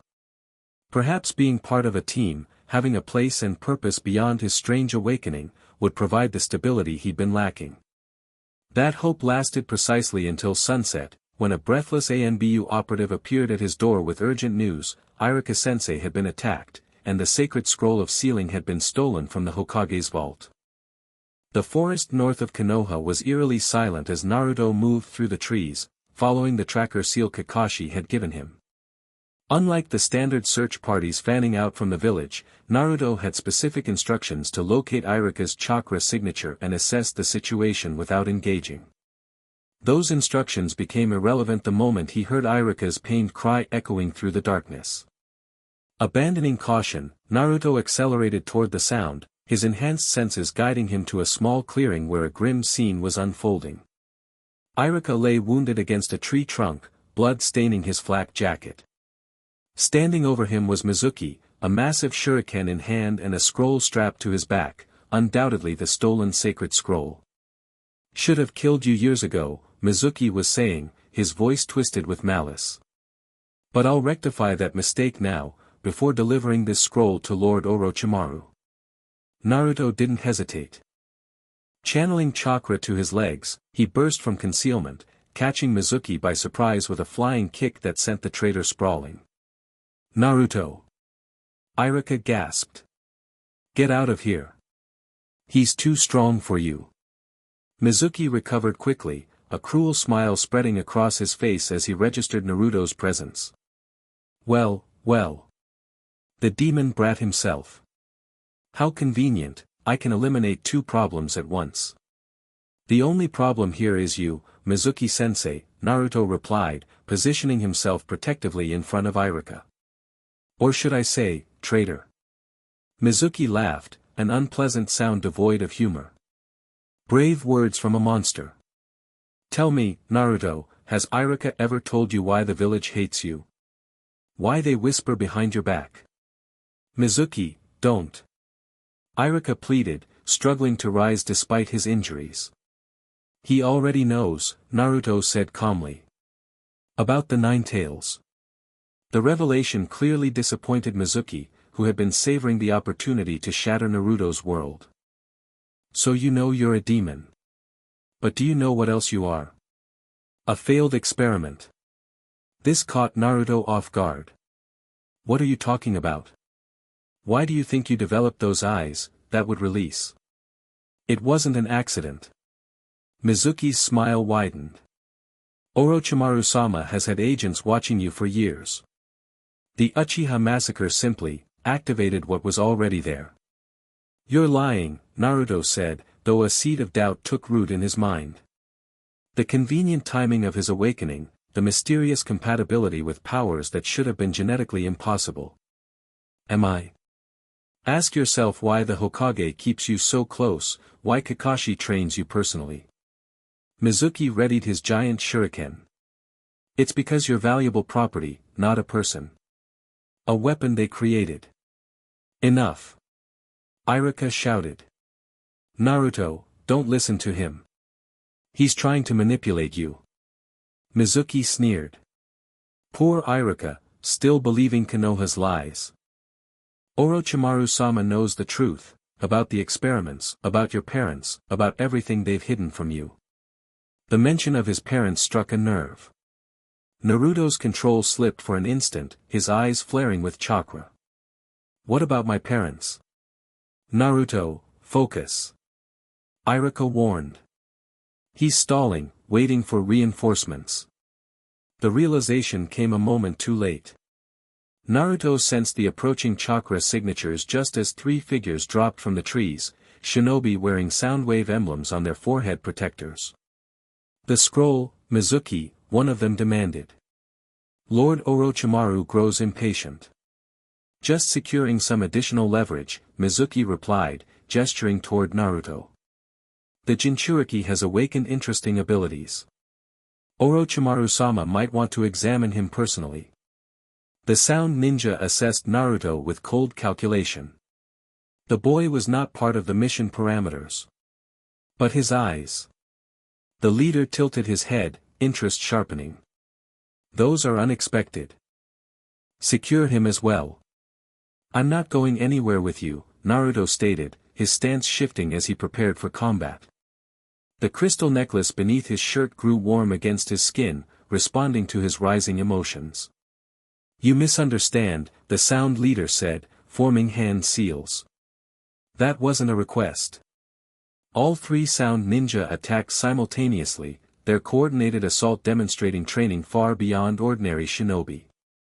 Naruto barely managed to evade the first wave, creating shadow clones to draw fire while he pulled Iruka to relative safety behind a large tree. Naruto, Iruka gripped his arm, face pale from blood loss. You can't fight them all. Take the scroll and run, get back to the village. I'm not leaving you, Naruto said firmly. And I'm not letting them take that scroll. Before Iruka could protest further, Naruto formed the cross seal again. Shadow Clone Jutsu. 24 clones materialized, immediately engaging the sound ninja in a chaotic melee. But these opponents were Jonin level at minimum, the clones were dispelled almost as quickly as they could attack, overwhelmed by superior technique and coordination. Interesting, the sound leader commented, effortlessly destroying 3 clones with a soundwave attack. But insufficient. Naruto gritted his teeth, reassessing his options. Standard academy techniques wouldn't work against opponents of this caliber, and even his shadow clones were merely buying time. That left the abilities he'd been training to control, abilities he'd sworn to use only as a last resort. This definitely qualified. Stay behind me, Iruka-sensei, he instructed, stepping forward to face the attackers directly. This might get intense. Drawing a deep breath, Naruto channeled chakra to his eyes, fully activating the dormant power of his Rinne-Sharingan. The world sharpened around him, movements becoming more predictable, chakra flows visible as distinct patterns of energy. Those eyes. The sound leader paused, reassessing the threat. Lord Orochimaru will be most interested indeed. Let's see if you live long enough to tell him about them, Naruto replied, slamming his hands to the ground. The forest floor erupted as massive wooden roots shot upward, responding to his will with a speed and precision he'd never before achieved. Unlike the careful, controlled growth he practiced with Yamato, this was raw power channeled through desperate intent, the full potential of Wood Release unleashed. The sound ninja scattered, but the roots pursued them with almost sentient determination, splitting and multiplying to cut off escape routes. One of the enemy shinobi was caught, wooden tendrils wrapping around his limbs before he could complete a substitution jutsu. His scream cut off abruptly as the roots constricted, a sickening crack echoing through the clearing. Naruto winced but pressed his advantage, directing the wooden constructs to encircle the remaining enemies. He could feel the forest itself responding to his chakra now, existing trees extending their branches, roots shifting beneath the soil to create a natural labyrinth. Fall back, the sound leader ordered, recognizing the shifting balance of power. Priority is the scroll. Mizuki, who had been hanging back during the initial exchange, suddenly found himself the focus of his allies' attention. Realizing their intent to abandon him now that he'd served his purpose, the traitor clutched the scroll more tightly. "We had a deal," he protested. "Orochimaru promised me power." "The deal has changed," the sound leader replied coldly, forming hand seals. "Give us the scroll and perhaps you'll live to see another day." Caught between former comrades and new allies both turning against him, Mizuki made the desperate choice to flee. He leapt for the tree line, only to be intercepted by a wooden barrier that rose from the ground at Naruto's command. "Going somewhere?" Naruto asked, his extended control over the surrounding vegetation allowing him to block all obvious escape routes. Cornered, Mizuki revealed the depths of his treachery. With a snarl, he unstrapped the scroll and held it outward. "One step closer and I destroy it. Without the sealing techniques in this scroll, your precious Ninetales will eventually break free. You would doom yourself as well," the sound leader pointed out. "The beast would destroy everything in its radius. Better that than returning to Konoha a failure." Mizuki retorted, producing a kunai wrapped in explosive tags. The standoff might have continued indefinitely if not for a new presence that Naruto sensed an instant before it manifested, a surge of chakra so cold and malevolent it made his skin crawl. "How tedious," a soft voice commented from the shadows. "Must I handle everything personally?" All combatants froze as a pale figure emerged from between the trees, a man with long black hair, serpentine yellow eyes, and an aura of such profound wrongness that Naruto's instinct screamed danger. "Lord Orochimaru." The sound ninja immediately prostrated themselves. "Oh Orochimaru-sama," Mizuki stammered, his previous bravado evaporating. "I was just about to fail spectacularly," Orochimaru finished, his gaze sliding past the traitor to fix on Naruto. "How interesting. When my agents reported unusual Dojutsu activity in Konoha, I expected to find Sasuke-kun making progress. Instead, I find you." The casual dismissal in his tone might have angered Naruto once, but now he recognized it as deliberate provocation. This man, one of the legendary Sannin turned missing Nin, was testing him, gauging his reactions. "Sorry to disappoint," Naruto replied, careful to avoid direct eye contact while maintaining his hold on the wooden constructs surrounding them. "But Sasuke's not the only one with special eyes in Konoha anymore." Orochimaru's thin lips curved into a smile that never reached his eyes. "So I see. A most unexpected development. Tell me, Naruto-kun, how did the Jinchuriki of the Ninetales come to possess both the Sharingan and the Rinnegan? And Wood Release as well, if my senses don't deceive me." The question mirrored ones Naruto had asked himself countless times over the past 6 months. "If you figure it out, let me know." "Such spirit," Orochimaru chuckled, the sound devoid of warmth. "I begin to see why Sasuke-kun requested you as a teammate. Like recognizes like, after all. Power calls to power." The casual revelation that Orochimaru knew about team assignments, information that should have been confidential, suggested a disturbing level of infiltration within Konoha's ranks. "You won't touch Sasuke," Naruto stated, wood creaking ominously around them as his resolve hardened. "Or the scroll." Bold declarations from one so young and inexperienced. Orochimaru made a dismissive gesture. But I'm a scientist at heart. I prefer to observe before intervening directly. With blinding speed, the Sannin moved to Mizuki's side, plucking the sacred scroll from his grasp before the traitor could react. This, however, I will take as a consolation prize. Consider it payment for the fascinating data you've provided today. Naruto, don't. Iruka called, sensing his student's intention to attack. He's way beyond our level.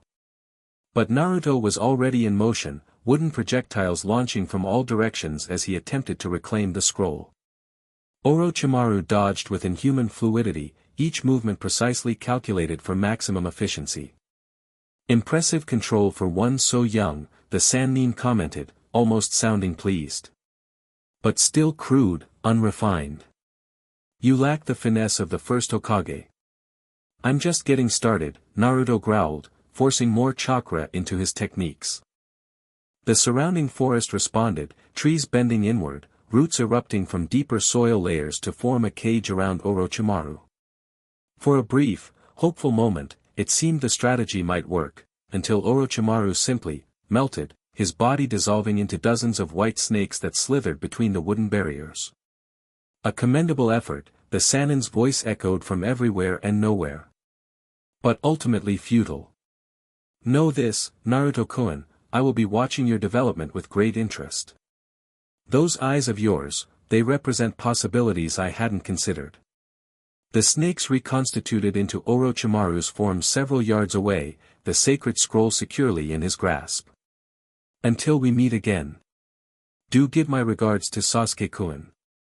Before Naruto could launch another attack, a massive snake erupted from the ground beneath Orochimaru, carrying him and his sound ninja upward through the forest canopy and away into the night. Mizuki, abandoned by his would-be allies, made a desperate break for freedom, only to run directly into the fist of a newly arrived Kakashi. You're late, Naruto said weakly as his former instructor appeared beside him, the strain of maintaining such extensive wood release finally catching up to him. Actually, I've been here for the last few minutes, Kakashi admitted, securing the unconscious Mizuki with wire. Long enough to witness your conversation with Orochimaru. And you didn't help? Naruto demanded incredulously. Against a Sannin? Without backup? That would have been suicide, Kakashi said pragmatically. Besides, you were handling yourself remarkably well for a genin who graduated approximately 7 hours ago. Naruto's indignation deflated as exhaustion washed over him. The wooden constructs he'd created began to recede, returning to their natural states as his chakra control wavered. He took the scroll. Yes, Kakashi acknowledged, moving to check on Iruka. But he left you alive, which is more than most can say after an encounter with Orochimaru. As ANBU reinforcements finally arrived, securing the area and providing medical attention to Iruka, Naruto found himself replaying Orochimaru's words in his mind. The Sannin had hinted at knowledge, about Naruto's awakening, about his parents, about connections that remained mysterious even to Naruto himself. Kakashi-sensei, he said quietly as they watched Iruka being loaded onto a stretcher. Mizuki said something about experiments. That my abilities weren't an accident. Kakashi's expression remained carefully neutral. Mizuki said many things, most of them designed to manipulate you. But was he lying? About all of it? A long pause followed, during which Naruto could almost see the internal debate happening behind Kakashi's masked face. Not entirely, he finally admitted. But the truth is more complicated than Mizuki or Orochimaru would have you believe. I'm tired of half-answers, Naruto said, frustration bleeding through his exhaustion. I deserve to know who I am, where these powers came from. If there's some connection to my parents, and you will know, Kakashi interrupted, placing a hand on Naruto's shoulder. But not tonight. Tonight, you need rest. Tomorrow, you become a member of Team 7, and then we'll address the questions that matter. Looking into his teacher's visible eye, Naruto sensed sincerity beneath the customary evasion. With a reluctant nod, he allowed the subject to drop, for now. As they made their way back to the village, Naruto felt the crystal necklace pulse warmly against his skin, as if responding to some unseen presence. And deep within his consciousness, the Nine-Tails stirred, its ancient awareness focused with newfound interest on the changes in its host. "Interesting friends you're making, Kit," the fox commented, its voice a rumbling presence in Naruto's mind. "The snake has always been too curious for his own good. But then, so have you." Naruto stumbled slightly, still unaccustomed to these mental intrusions. "You knew him? Orochimaru?" A dark chuckle reverberated through his thoughts. "I've known many humans over the centuries. Few are worth remembering. However, he carries the stench of forbidden knowledge. Be wary of his interest in you. Nothing comes without a price." With that cryptic warning, the presence receded, leaving Naruto with yet more questions to add to his growing collection. But one certainty remained, crystallizing as he gazed at the village gates approaching in the distance: whatever path lay before him, he would face it on his own terms, not as a weapon, not as an experiment, but as Naruto Uzumaki, genin of Konoha. And perhaps, if the whispers in his blood were to be believed, something more. Team 7's first official meeting took place on the rooftop garden of the Academy building, neutral ground that held significance for all three newly minted genin. Naruto arrived first, followed shortly by Hinata, whose quiet greeting carried more warmth than usual. "How's Iruka-sensei?" she asked, settling beside him on the bench. "Stable," Naruto replied. "The medics say he'll make a full recovery, but it'll take time." Hinata nodded, her pale eyes reflecting genuine concern. "I'm glad you were there to help him. Even if I couldn't stop Orochimaru from taking the scroll. You survived an encounter with a Sannin," she pointed out. "That alone is remarkable." Before Naruto could respond, Sasuke appeared at the top of the stairs, his expression as unreadable as ever. He acknowledged them with a nod before leaning against the railing, deliberately maintaining physical distance while remaining part of the group. "Heard you had an interesting graduation night," he commented, eyes fixed on the village skyline rather than his teammates. Naruto tensed slightly. News travels fast. In certain circles. Sasuke turned, his dark gaze finally meeting Naruto's. "Orochimaru is no ordinary missing nin. An encounter with him would be noteworthy for a jonin, let alone a fresh genin." The unspoken question hung in the air: "How did you survive?" "I got lucky," Naruto said, unwilling to elaborate on the full extent of abilities he'd used. "And Kakashi-sensei showed up before things got too serious." Sasuke clearly didn't believe this downplayed version of events, but he didn't press further. Instead, he changed topics with characteristic abruptness. "Our team composition is unusual," he observed. 3 Jujutsu users under 1 instructor. The village elders must have interesting expectations. Or concerns, Hinata added softly, surprising both boys with her insight. When they looked at her questioningly, she continued, 3 bloodline abilities together creates potential, but also risk. My father mentioned as much. Let me guess, Naruto said. He wasn't thrilled about you being teamed with me. Hinata's slight hesitation confirmed his suspicion.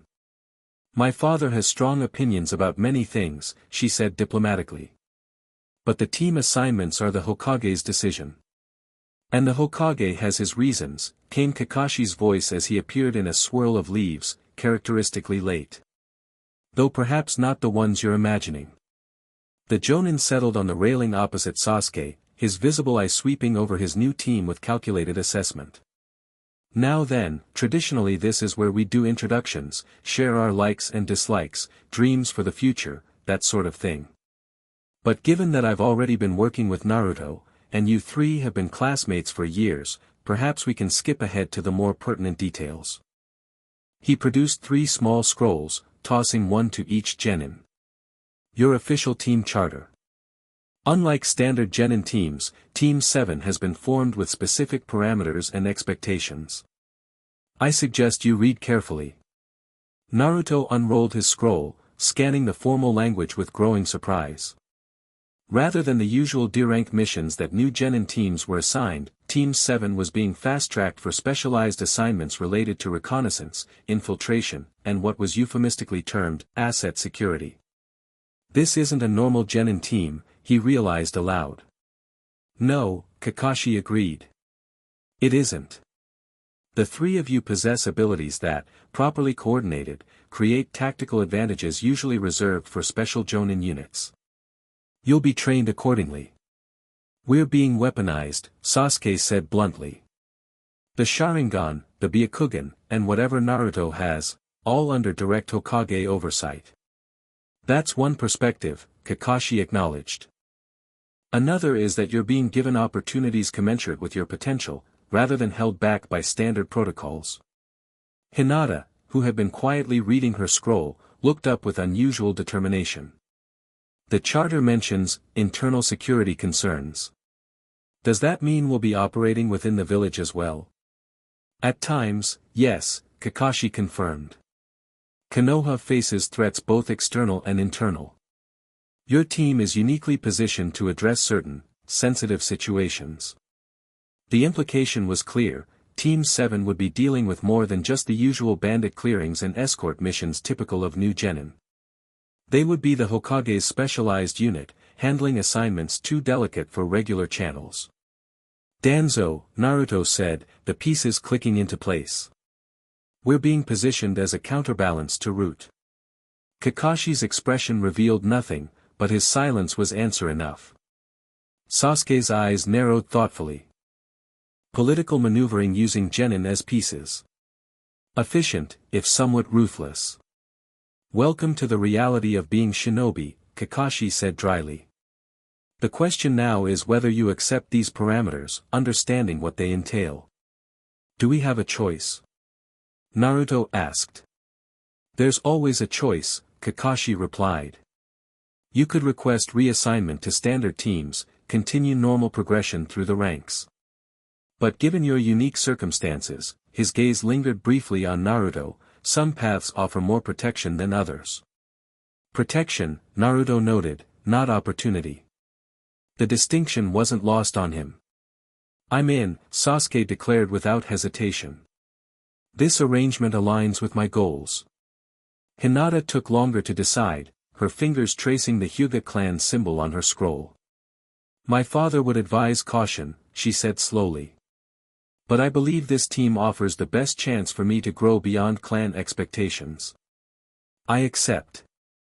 All eyes turned to Naruto, whose decision carried perhaps the most weight given his complex situation. The truth was, he'd suspected something like this from the moment team assignments were announced. The Hokage was too canny a strategist to place three such valuable assets together without ulterior motives. One condition, he said finally. Complete transparency from now on. No more secrets about what I am or why I have these abilities. Kakashi studied him for a long moment before nodding. Agreed, within security parameters.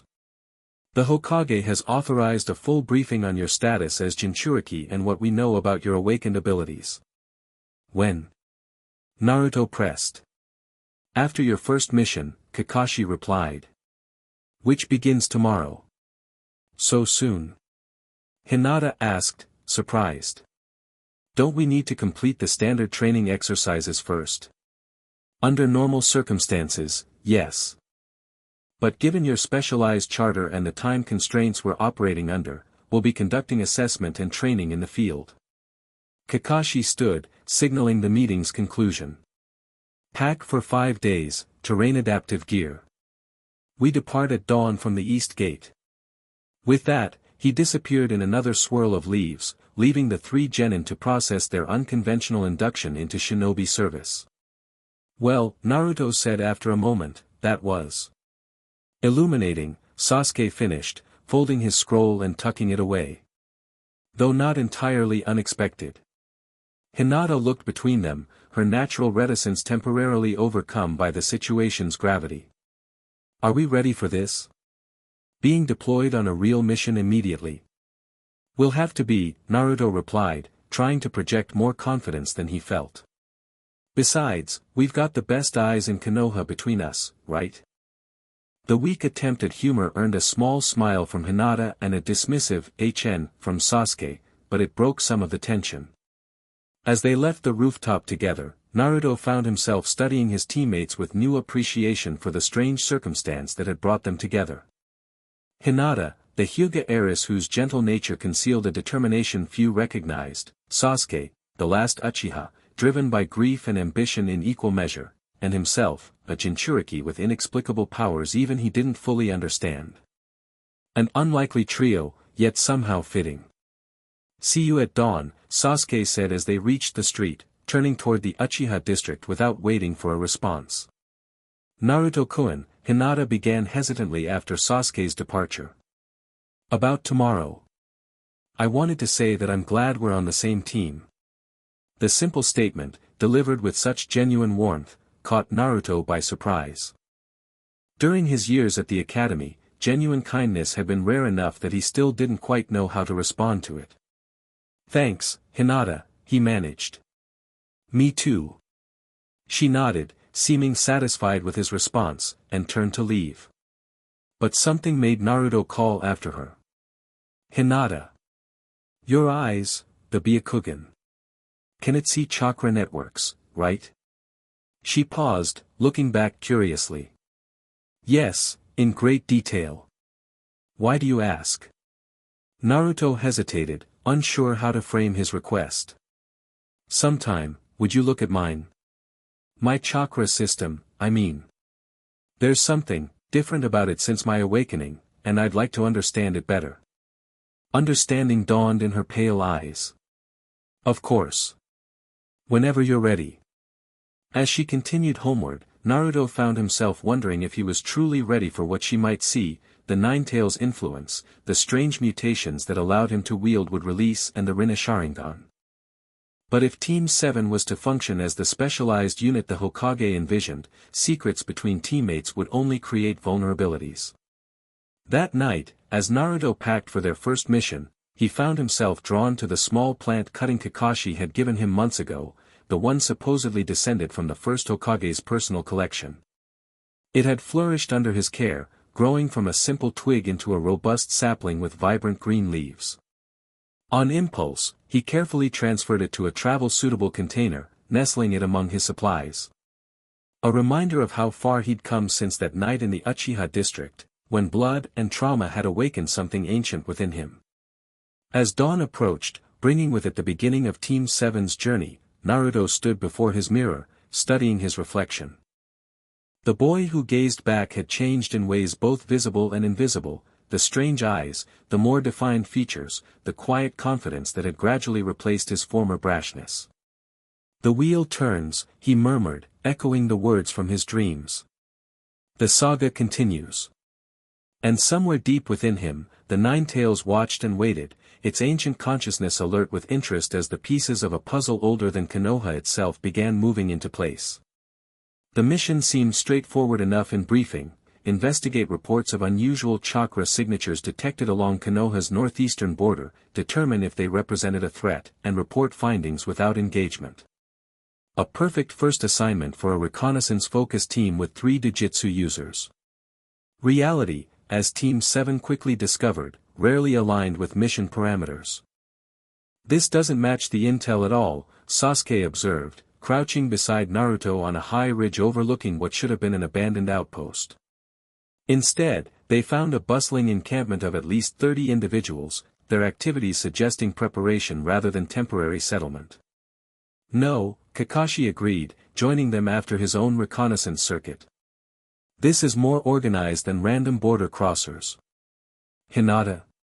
The Hyuga heiress activated her Byakugan, veins bulging around her eyes as she focused on the distant figures. 34 individuals. Chakra reserve suggests trained shinobi, though I don't see any village identifiers. They're constructing something. Underground channels of some kind. "Let me see," Naruto said, channeling chakra to his own eyes. The Rinne-Sharingan activated fully, allowing him to perceive details that would normally be impossible at this distance. What he saw confirmed Hinata's assessment but added concerning details. Those aren't just channels. They're forming a massive seal array. Similar to chakra suppression designs, but modified. A barrier seal? Kakashi suggested. No. Naruto frowned, trying to interpret the unfamiliar patterns. It's more like a summoning circle. But not for animals or objects. Something else. Sasuke activated his own Sharingan, though its range was more limited than either Hinata's Byakugan or Naruto's enhanced vision. Whatever they're building, they're using chakra-conductive materials. High-grade stuff, not something common mercenaries would have access to. This changes our approach, Kakashi decided. The mission parameters specified reconnaissance only, but this represents a potential immediate threat. We should report back, Hinata suggested. Request reinforcements. That would be the prudent course, Kakashi agreed. But given the apparent urgency of their preparations, we may not have that luxury. Naruto studied the encampment more carefully, his enhanced vision detecting something the others had missed, a familiar chakra signature moving among the workers, distinctive in its unnatural coldness. That's a sound ninja, he said suddenly. One of the ones who was with Mizuki and Orochimaru. Kakashi tensed visibly. Are you certain? Positive. Same chakra pattern, same movement style. Naruto's eyes narrowed as he focused more intently. And he's carrying something, a container of some kind. It's heavily sealed. This mission just got significantly more complicated, Kakashi muttered, weighing options. If Orochimaru is involved, direct confrontation is out of the question. But we can't just let them complete whatever they're doing, Sasuke pointed out. Especially if it involves forbidden sealing techniques. Kakashi nodded, coming to a decision. New plan. We need more information before reporting back. Hinata, continue monitoring the perimeter, watch for patrols. Sasuke, observe their supply lines, identify weaknesses. Naruto, focus on that seal array, I need to know exactly what they're preparing. And you? Naruto asked. I'm going to get a closer look at that container, Kakashi replied, pulling his headband up to reveal his Sharingan. Meet back here in 30 minutes. No engagement unless absolutely necessary. As the team dispersed to their assigned tasks, Naruto found a secluded observation point with a clear view of the developing seal array. Using his shadow clone technique, he created a single duplicate to keep watch while he focused entirely on analyzing the complex pattern being etched into the earth. The more he studied it, the more troubling it became. The array contained elements he recognized from his recent studies of Konoha's sealing traditions, but twisted and modified in ways that suggested a different purpose entirely.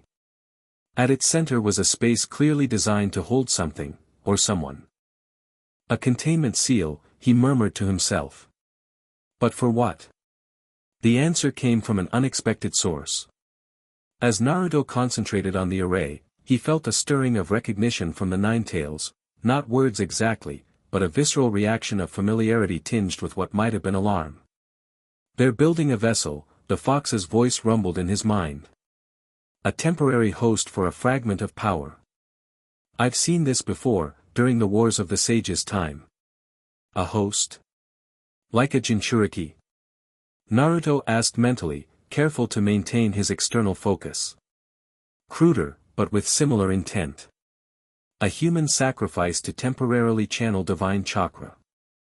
The Ninetales' presence grew stronger, pushing against Naruto's consciousness with unusual urgency. Look for a stone tablet. Black, with red inscriptions. That would confirm it. Following the fox's guidance, Naruto scanned the encampment until he spotted a tent set slightly apart from the others, guarded more heavily than the rest. Focusing his enhanced vision, he peered through the canvas to see a stone tablet matching the Ninetales' description, positioned on a simple stand. As I suspected, the fox growled. Otsutsuki artifacts. Your snake friend has been grave robbing. Otsutsuki. The name stirred a vague recollection, something mentioned in the scrolls Kakashi had shown him about the origin of Jujutsu. The clan of the Sage of Six Paths, the Nine Tails explained impatiently. The progenitors of all visual bloodlines. If Orochimaru has found their relics, his ambitions are darker than even I suspected. The information sent a chill through Naruto. If the Nine Tails, a being of malevolence and destruction, was concerned about Orochimaru's plans, the situation was far more serious than a simple border incursion. His clone suddenly dispelled itself, transferring a burst of information, approaching chakra signatures, moving fast and with purpose. Not patrol patterns, but deliberate vectors toward Team 7's positions.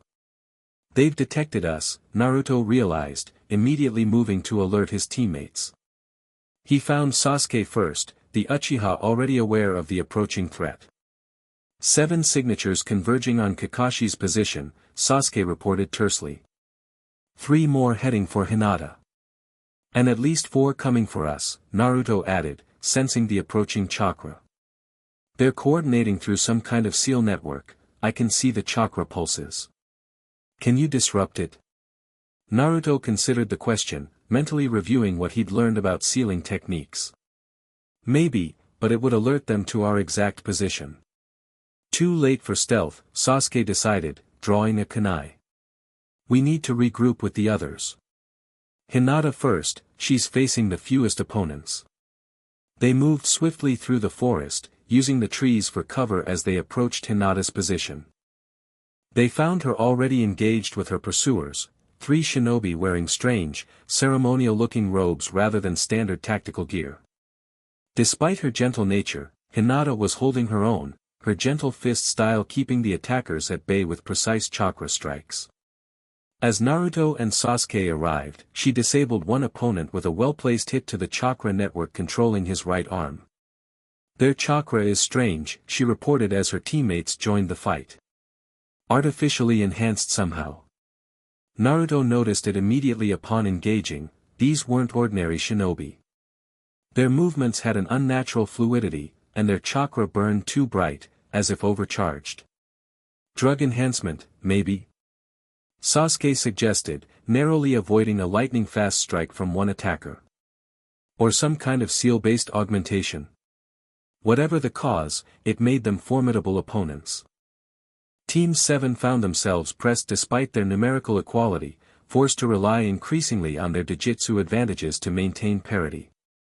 We need to finish this quickly and help Kakashi-sensei, Naruto said, forming the familiar cross-seal. Shadow Clone Jutsu. A dozen clones materialized, immediately engaging the remaining attackers to create openings for the real Team 7. Sasuke capitalized on the distraction, his Sharingan allowing him to predict and counter an opponent's fire technique with his own, more powerful version. Fire Style, Great Fireball Jutsu. The massive sphere of flames engulfed one attacker, who emerged with robes charred but body somehow unscathed. Physical resilience too, Sasuke noted grimly. These aren't normal humans. Hinata, observing with her Byakugan, provided the crucial insight. Their chakra networks are reinforced with some kind of external energy. It's concentrated here, she pointed to a spot on her own neck, like an implant or seal. Naruto remembered the sound ninja he'd fought months ago, how they'd moved with similar unnatural coordination. Check the base of their necks. That's where Orochimaru's followers often have curse marks. Sure enough, when Sasuke maneuvered behind one attacker, he confirmed a seal-like mark pulsing with malevolent chakra. Got it. Target the seal to disrupt their enhancement. With this knowledge, Team 7 adjusted their strategy, coordinating attacks to expose and target the curse marks. Hinata's precise gentle fist strikes proved particularly effective, shutting down the chakra flow to the seals and reducing their opponents to more manageable threats. As the last attacker fell, Naruto extended his senses toward Kakashi's position, alarm growing as he detected the chaotic swirl of combat chakra. Kakashi-sensei's in trouble, he reported. A lot more signatures than we thought, and one of them is different. Powerful. Let's move, Sasuke ordered, already heading in that direction. They arrived to find Kakashi surrounded by at least a dozen opponents, his Sharingan eye exposed and his lightning-wrapped hand piercing through one attacker after another. Despite his skill, he was clearly outnumbered and fighting defensively rather than offensively. The reason became clear as Team 7 drew closer: Kakashi was protecting something. Or someone. A child, no more than 7 or 8 years old, cowered behind him, eyes wide with terror. Unlike the attackers, who bore signs of Orochimaru's influence, the child appeared to be a normal village boy, though with unusual white-silver hair and pale skin. The vessel, Naruto realized, remembering the Nine-Tails' words about the seal array. They were preparing him as a sacrifice. Team 7, Kakashi acknowledged their arrival without taking his eyes off his opponents. Change of plans. We're extracting with the boy. Priority is his protection. Understood, Sasuke replied, immediately moving to flank Kakashi's position. Hinata joined them, creating a defensive formation around the child, while Naruto prepared to cover their retreat. But before they could execute their withdrawal, a new figure appeared at the edge of the clearing, the sound ninja Naruto had identified earlier, now holding the stone tablet he'd seen in the tent. The divine circle does not surrender its offerings so easily, the ninja called, his voice distorted as if speaking through multiple throats simultaneously. The vessel has been prepared. The awakening cannot be delayed. Divine circle? Kakashi questioned, never ceasing his defensive maneuvers. Is that what you call yourselves now, Orochimaru's followers? The sound ninja laughed, the sound unnaturally resonant. Orochimaru serves, as do we all. The true master's return approaches, and this child shall herald his coming. As he spoke, he began channeling chakra into the stone tablet, which responded with an eerie red glow. The remaining attackers immediately ceased their individual assaults on Kakashi, instead forming a circle and beginning a coordinated series of hand seals. They're activating something, Naruto warned, his Rinne-Sharingan perceiving the building chakra patterns. Some kind of summoning technique using the tablet as a focus. We need to disrupt that tablet, Kakashi decided instantly. Sasuke, Hinata, protect the boy. Naruto, with me. Without hesitation, Naruto followed Kakashi in a direct assault on the sound ninja holding the tablet. The coordinated attack forced their opponent to defend, momentarily interrupting the chakra flow to the artifact. But the sound ninja was more formidable than anticipated. Despite facing a Jonin and a uniquely gifted genin, he maintained his hold on the tablet while countering their attacks with sound-based techniques that disrupted balance and coordination. You cannot stop what has been ordained, he declared, forming one-handed seals while continuing to channel chakra into the tablet. The divinity circle has prepared for this moment for generations. The tablet's glow intensified, and Naruto felt a strange resonance with his own chakra, as if something within the stone was calling to something within him. The sensation was disorienting, momentarily breaking his concentration. In that instant of vulnerability, the sound ninja struck, a blast of concentrated sound waves sending both Naruto and Kakashi flying backward. The ninja immediately resumed the interrupted ritual, the tablet now pulsing with ominous energy. The offering is imperfect without the vessel, the ninja intoned, but blood calls to blood. The divine eye seeks its kin. Divine eye. Naruto barely had time to process the words before feeling a sharp tug in his own eyes, a painful resonance with whatever power was building within the tablet. Break it. The Nine-Tails roared in his mind. That tablet is a beacon, it's calling to your eyes, to me, to any trace of Otsutsuki power. Understanding crashed through Naruto's confusion. Whatever this divine circle was attempting, it involved the same lineage that had somehow manifested in his own awakened abilities. With newfound urgency, he channeled chakra to his hands, pressing them to the ground. Wood style, binding roots. Massive wooden tendrils erupted from the earth, shooting toward the sound ninja with deadly intent. The sheer scale of the technique caught their opponent off guard, forcing him to choose between maintaining the ritual or defending himself. He chose the ritual, a fatal error. The wooden roots pierced through his defenses, wrapping around his limbs and torso with crushing force. But even as his body was immobilized, his hands remained locked around the tablet, continuing to channel chakra into the ancient stone. The eye awakens, he gasped, blood trickling from his mouth as the roots constricted. The master returns. With a final surge of chakra, the tablet shattered in his grasp, releasing a blinding pulse of energy that swept across the clearing like a shockwave. Naruto felt it pass through him, resonating painfully with his eyes and the sealed nine tails, before dissipating into the atmosphere. For a moment, silence fell over the battlefield. The remaining attackers collapsed like puppets with cut strings, the empowering seals on their necks burning out from the backlash of the failed ritual. Is it over? Hinata asked, her Byakugan still active as she scanned for further threats. For now, Kakashi confirmed, moving to check the sound ninja trapped in Naruto's wooden bindings. Though I suspect this was merely the opening move in a larger game. The sound ninja was dead, his life force apparently consumed by the ritual he'd been performing. But his final words lingered ominously in Naruto's mind, the eye awakens. The master returns. What was he trying to do? Sasuke asked, approaching the fragments of the shattered tablet. And what is this divine circle he mentioned? I'm not certain, Kakashi admitted, but given Orochimaru's involvement and the child they were preparing as a vessel, I can make an educated guess. He turned to Naruto. Did you learn anything about the seal array they were constructing? Naruto hesitated, unsure how much to reveal about his conversation with the Nine Tails. It was designed to channel divine chakra through a human host, the boy, apparently. The tablet was some kind of focal point or catalyst. Divine chakra? Sasuke repeated skeptically.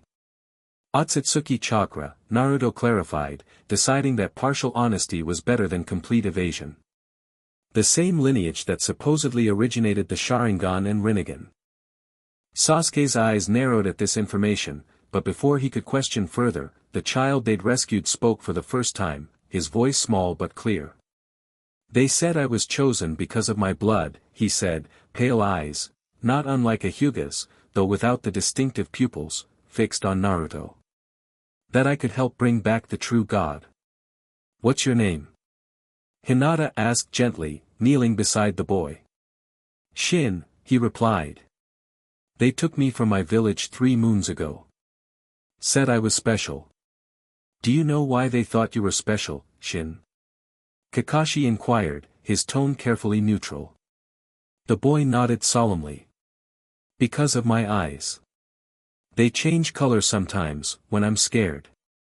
And because my great-grandfather had white eyes too, but he could see things others couldn't. Hinata exchanged a significant look with Kakashi. The description suggested a diluted bloodline trait, possibly related to the Hyuga's Byakugan or something similar. We'll take you somewhere safe, Kakashi promised, helping the boy to his feet. But first, we need to make sure no one else can use this place for whatever they were planning. He turned to his team.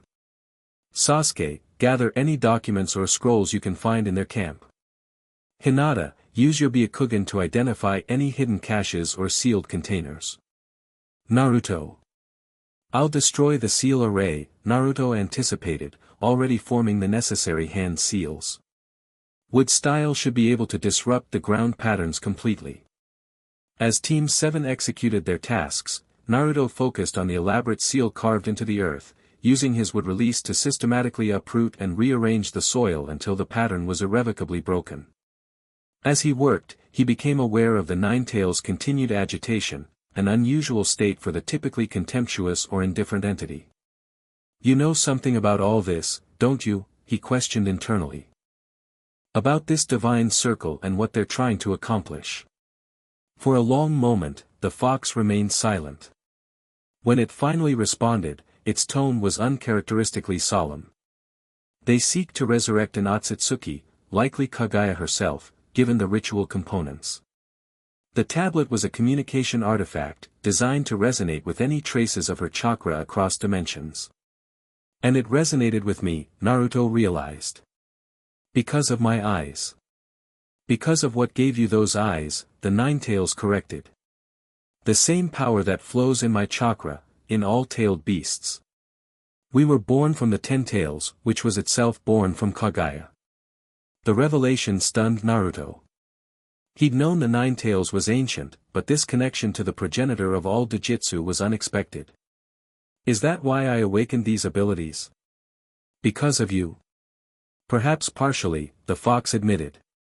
But there's more to it, more I cannot yet see clearly. Your chakra has changed in ways that even I find puzzling. Coming from a being as old and knowledgeable as the 9 tails, such an admission was concerning. Before Naruto could press further, Kakashi called the team back together, their immediate tasks completed. We move out immediately, he instructed. Full stealth protocols until we're well clear of the area. There may be more of them nearby, and we can't risk another confrontation with the boy in tow. Team 7 departed swiftly, leaving behind a thoroughly destroyed encampment and the bodies of their defeated opponents. As they traveled, Naruto found himself watching Shin more closely, noting the boy's unusual coloring and features. If he truly had some connection to the Otsutsuki lineage, even diluted through generations, it explained why the Divine Circle had targeted him specifically.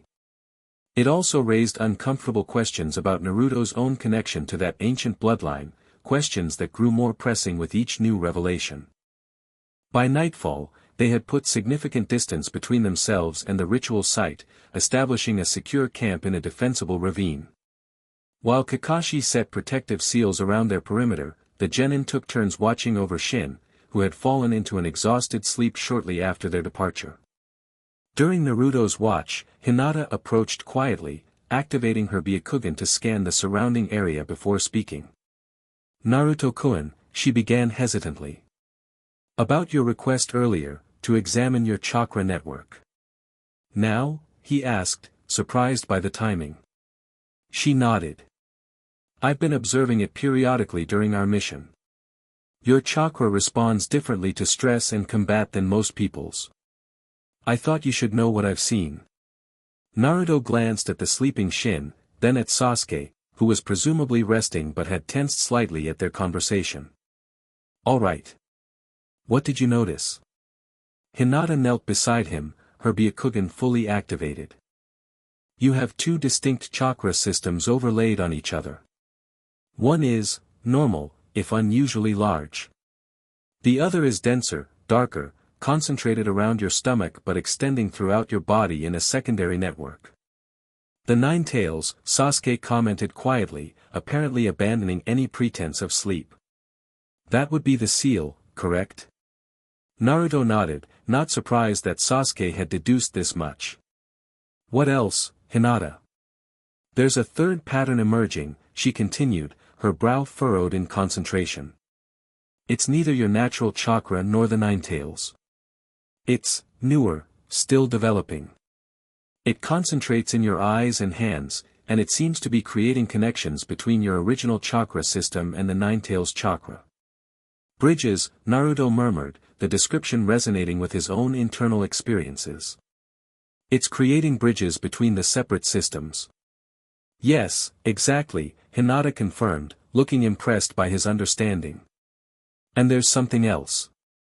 When you use your Wood Release, this third chakra system becomes more active, as if it's facilitating the technique through these bridges. The description matched what Naruto had felt, the strange sensation of drawing on power that wasn't entirely his own, yet wasn't the 9 tails chakra either. A third source, something awakened that night in the Uchiha district. Can you tell where it came from? This third chakra. Hinata shook her head. It's fully integrated now, like it was always meant to be there. But it's still evolving, still adapting.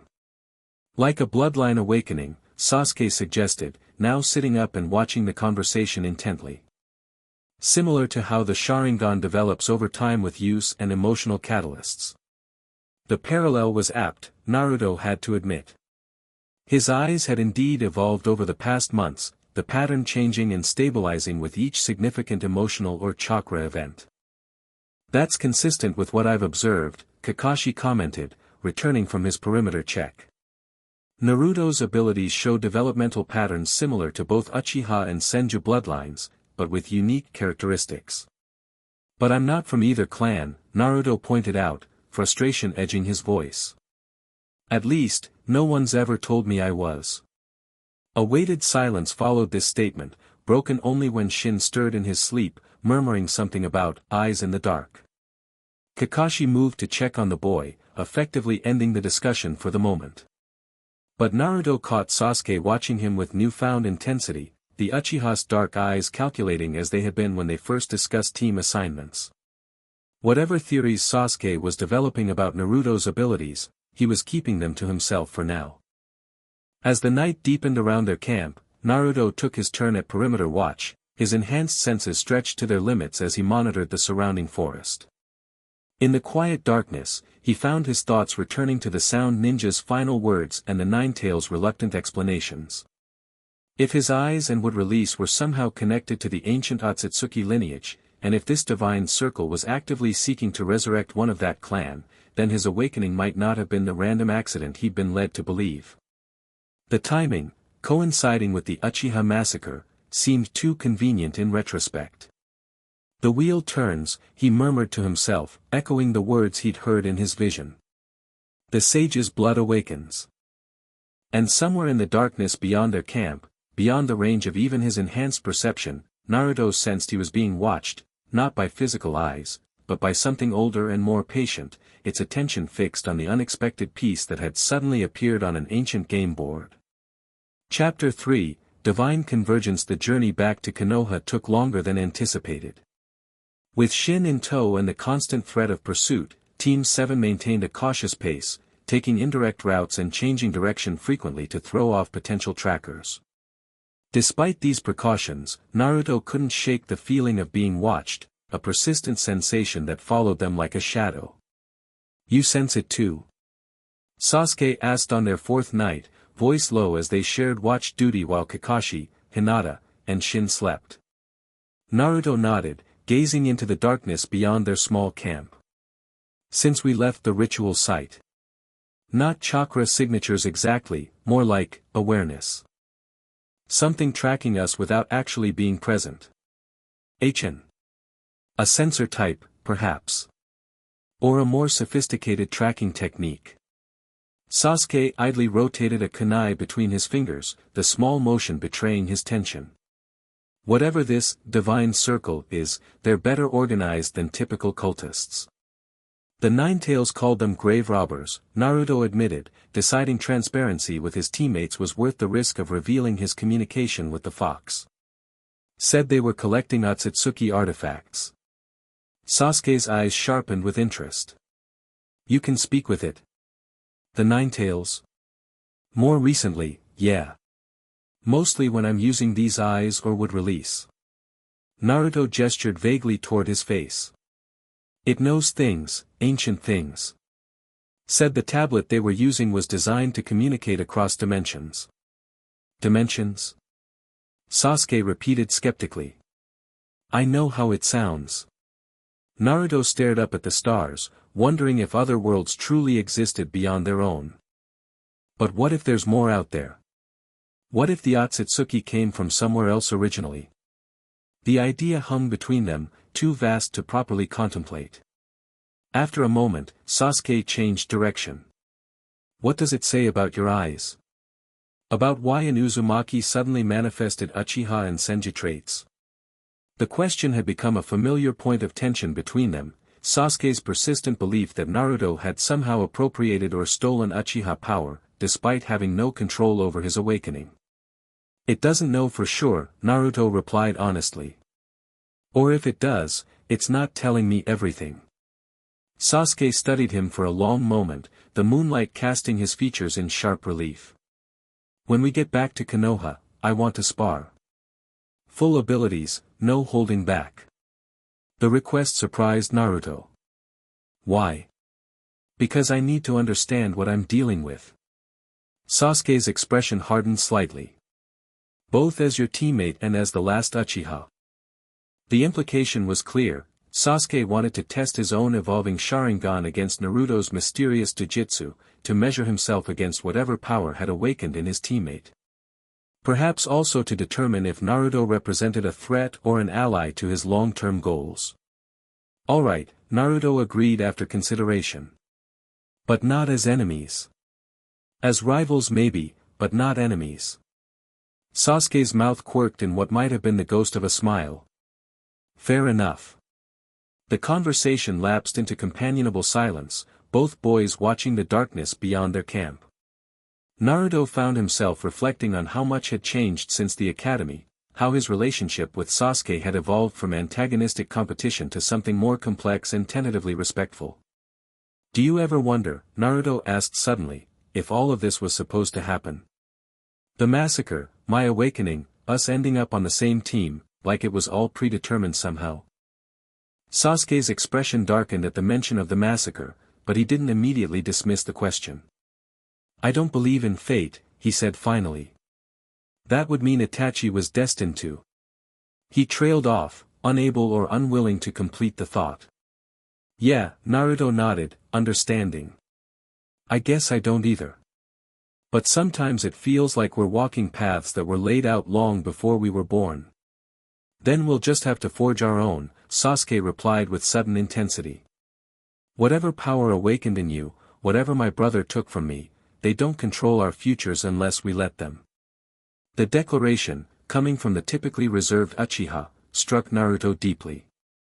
It contained the same defiance he'd always felt toward those who tried to define him by the Nine Tails, by his orphan status, by anything other than his own choices and actions. Damn right, he agreed, offering his fist toward Sasuke. After a moment's hesitation, Sasuke bumped his own fist against Naruto's, a small gesture that nonetheless felt significant, a silent pact between two boys determined to defy whatever destiny others might imagine for them. Neither could have known how soon that determination would be tested. Konoha's gates were a welcome sight after nearly 10 days in the field. As Team 7 approached, Naruto noticed an unusual level of activity along the village walls, more guards than standard procedure dictated, positioned with greater tactical awareness than typical peacetime deployments. Something's happened, Kakashi observed, his visible eyes scanning the enhanced security measures. Stay alert. They were met at the gates by an ANBU squad rather than the usual Chunin guards, another deviation that set Naruto's instincts on edge. The ANBU captain, wearing a hawk mask, addressed Kakashi directly. Hatake-san. The Hokage requests your immediate presence. The team and your guest are to be escorted to Hokage Tower directly. Understood, Kakashi replied, exchanging a meaningful glance with his genin. Lead the way. As they moved through Konoha streets, Naruto noted other concerning signs. Civilian movements were restricted, additional shinobi patrolled key intersections, and an atmosphere of tense anticipation hung over the normally bustling village. What happened? Hinata whispered, walking close to Naruto as they followed the ANBU escort. It feels like we're preparing for an attack. Maybe we are, Sasuke murmured, his eyes tracking the rooftop sentries with professional assessment. Between them, Shin walked silently, his pale eyes wide as he took in the unfamiliar surroundings. Over the course of their journey, the boy had gradually opened up to Team 7, revealing more about his captivity with the Divine Circle, though many details remained frustratingly vague, filtered through a child's limited understanding. The Hokage Tower bustled with activity, shinobi of various ranks moving with purposeful urgency between departments. Rather than the main administrative office, their ANBU escort led them to a secure conference room deep within the building, where the third Hokage waited alongside several council members and department heads. Team 7, Hiruzen acknowledged their arrival, his weathered face grave. Your timing is fortuitous. We have a developing situation that may relate directly to your recent mission findings. The Divine Circle, Kakashi guessed, stepping forward to deliver a preliminary report while his team remained near the door with Shin. Among other concerns, Hiruzen confirmed, his gaze shifting briefly to Naruto before returning to Kakashi. 3 days ago, we received intelligence that multiple villages have reported similar ritual sites discovered along their borders. Yesterday, a messenger arrived from Sand with confirmation that they recently repelled an attempt to abduct a child with a rare bloodline trait. They're collecting children with specific genetic markers, Kakashi concluded, connecting the pattern to their own experience with Shin. For use as vessels. Precisely, Hiruzen nodded. And according to intercepted communications, they're operating on an accelerated timeline due to what they're calling the unexpected awakening. All eyes turned briefly toward Naruto, making the connection unmistakable. Whatever plans this divine circle had been developing, his awakening of the Rinne-Sharingan and Wood Release had apparently forced them to adapt. There's more, Hiruzen continued grimly. 12 hours ago, a man claiming to represent the divine circle appeared at our gates with a message. He gestured to a scroll on the table before him. He demands that we surrender, and I quote, the vessel of divine convergence, to their custody, or face destruction. The vessel meaning. Kakashi began. Naruto, Hiruzen confirmed. Though they don't name him specifically, the description leaves little doubt. They refer to the one who carries the beast and bears the divine eye. A cold weight settled in Naruto's stomach. Until now, the divine circle had been a distant threat, a shadowy organization with unclear objectives. This direct demand transformed them into an immediate danger, not just to him personally but to Konoha as a whole. What do we know about their capabilities? Sasuke asked, stepping forward with the confidence of his clan heritage despite his genin rank. Numbers, techniques, leadership structure. Several council members frowned at his presumption, but Hiruzen merely nodded in acknowledgement of the pertinent questions. Limited intelligence suggests a core group of perhaps 50 to 60 elite operatives, led by an individual who calls himself Takashi Otsutsuki. Otsutsuki? Naruto couldn't help interrupting, the name triggering immediate recognition. As in, the clan of the Sage of Six Paths. Hiruzen's gaze sharpened with interest. Your education has been more comprehensive than I realized, Naruto. Yes, he claims direct descent from Kaguya Otsutsuki herself, through a previously unknown lineage. Is that possible? Hinata asked, her analytical mind immediately questioning the claim. All historical accounts suggest the sage had only two sons, Indra and Azura, who founded the Uchiha and Senju clans respectively. Historical accounts are written by the victors, commented Koharu Udatane, one of the Hokage's advisors. It's not inconceivable that other branches of the family existed outside the mainstream record. Naruto felt a strange resonance at the mention of Indra and Azura, a faint stirring of recognition deep within his chakra system, as if those names held personal significance. The Nine Tails, unusually alert throughout the briefing, seemed to react as well, its consciousness pressing more actively against Naruto's awareness. Regardless of the validity of his lineage claims, Hiruzen continued, this Takashi possesses advanced abilities that suggest at least some Otsutsuki heritage. Witnesses report a unique jujitsu and command of multiple elemental natures beyond normal capabilities. And his terms? Kakashi asked, returning to the immediate threat. We have until sunrise tomorrow to deliver Naruto to a designated location outside the village, Hiruzen stated, his tone making it clear what he thought of such demands. Failing that, he promises to reclaim what belongs to the divine, by force. That's not happening, Sasuke stated flatly, surprising everyone with his immediate and firm rejection. We don't surrender, teammates. Of course not, Hiruzen agreed, a faint smile softening his features momentarily. Which is why we're preparing for conflict. All civilians are being moved to shelter locations, defensive positions are being reinforced, and our allies have been alerted to the situation. As the strategic discussion continued, Naruto found himself increasingly distracted by the Nine Tails' agitation. The fox's consciousness surged against his own with unusual urgency, as if trying to communicate something of critical importance. Excuse me, he said abruptly, interrupting a debate about perimeter deployments. I need some air. Without waiting for permission, he slipped out of the conference room, finding a quiet alcove at the end of the hallway where he could focus inward without distraction. What is it? He demanded mentally, addressing the Nine Tails directly. You've been stirring since they mentioned Takashi Otsutsuki. The fox's response came with uncharacteristic immediacy. Because I recognize that name, though he wore a different face when last we met. If he is who I suspect, then Konoha faces a threat greater than they realize. Explain, Naruto pressed, confused by the cryptic response. During the sage's time, there was another, not his son, but his brother. A half-brother born of Kaguya and another Otsutsuki who came seeking her. This brother rejected the sage's teachings of balance and humanity, believing the Otsutsuki were meant to rule as gods, not blend with lesser beings. And you think this Kakashi is him? That's impossible, that would make him centuries old. Not him physically, perhaps, the Nine-Tails conceded. But the Otsutsuki developed techniques to preserve their consciousness beyond physical death, transferring it through bloodlines and specially prepared vessels. What you humans call reincarnation, they perfected as a science. The revelation sent a chill through Naruto, connecting too neatly with what they'd learned about the Divine Circle's activities, the collection of children with specific bloodlines, the preparation of vessels, the accelerated timeline following his own awakening. They want me as a vessel, he realized aloud.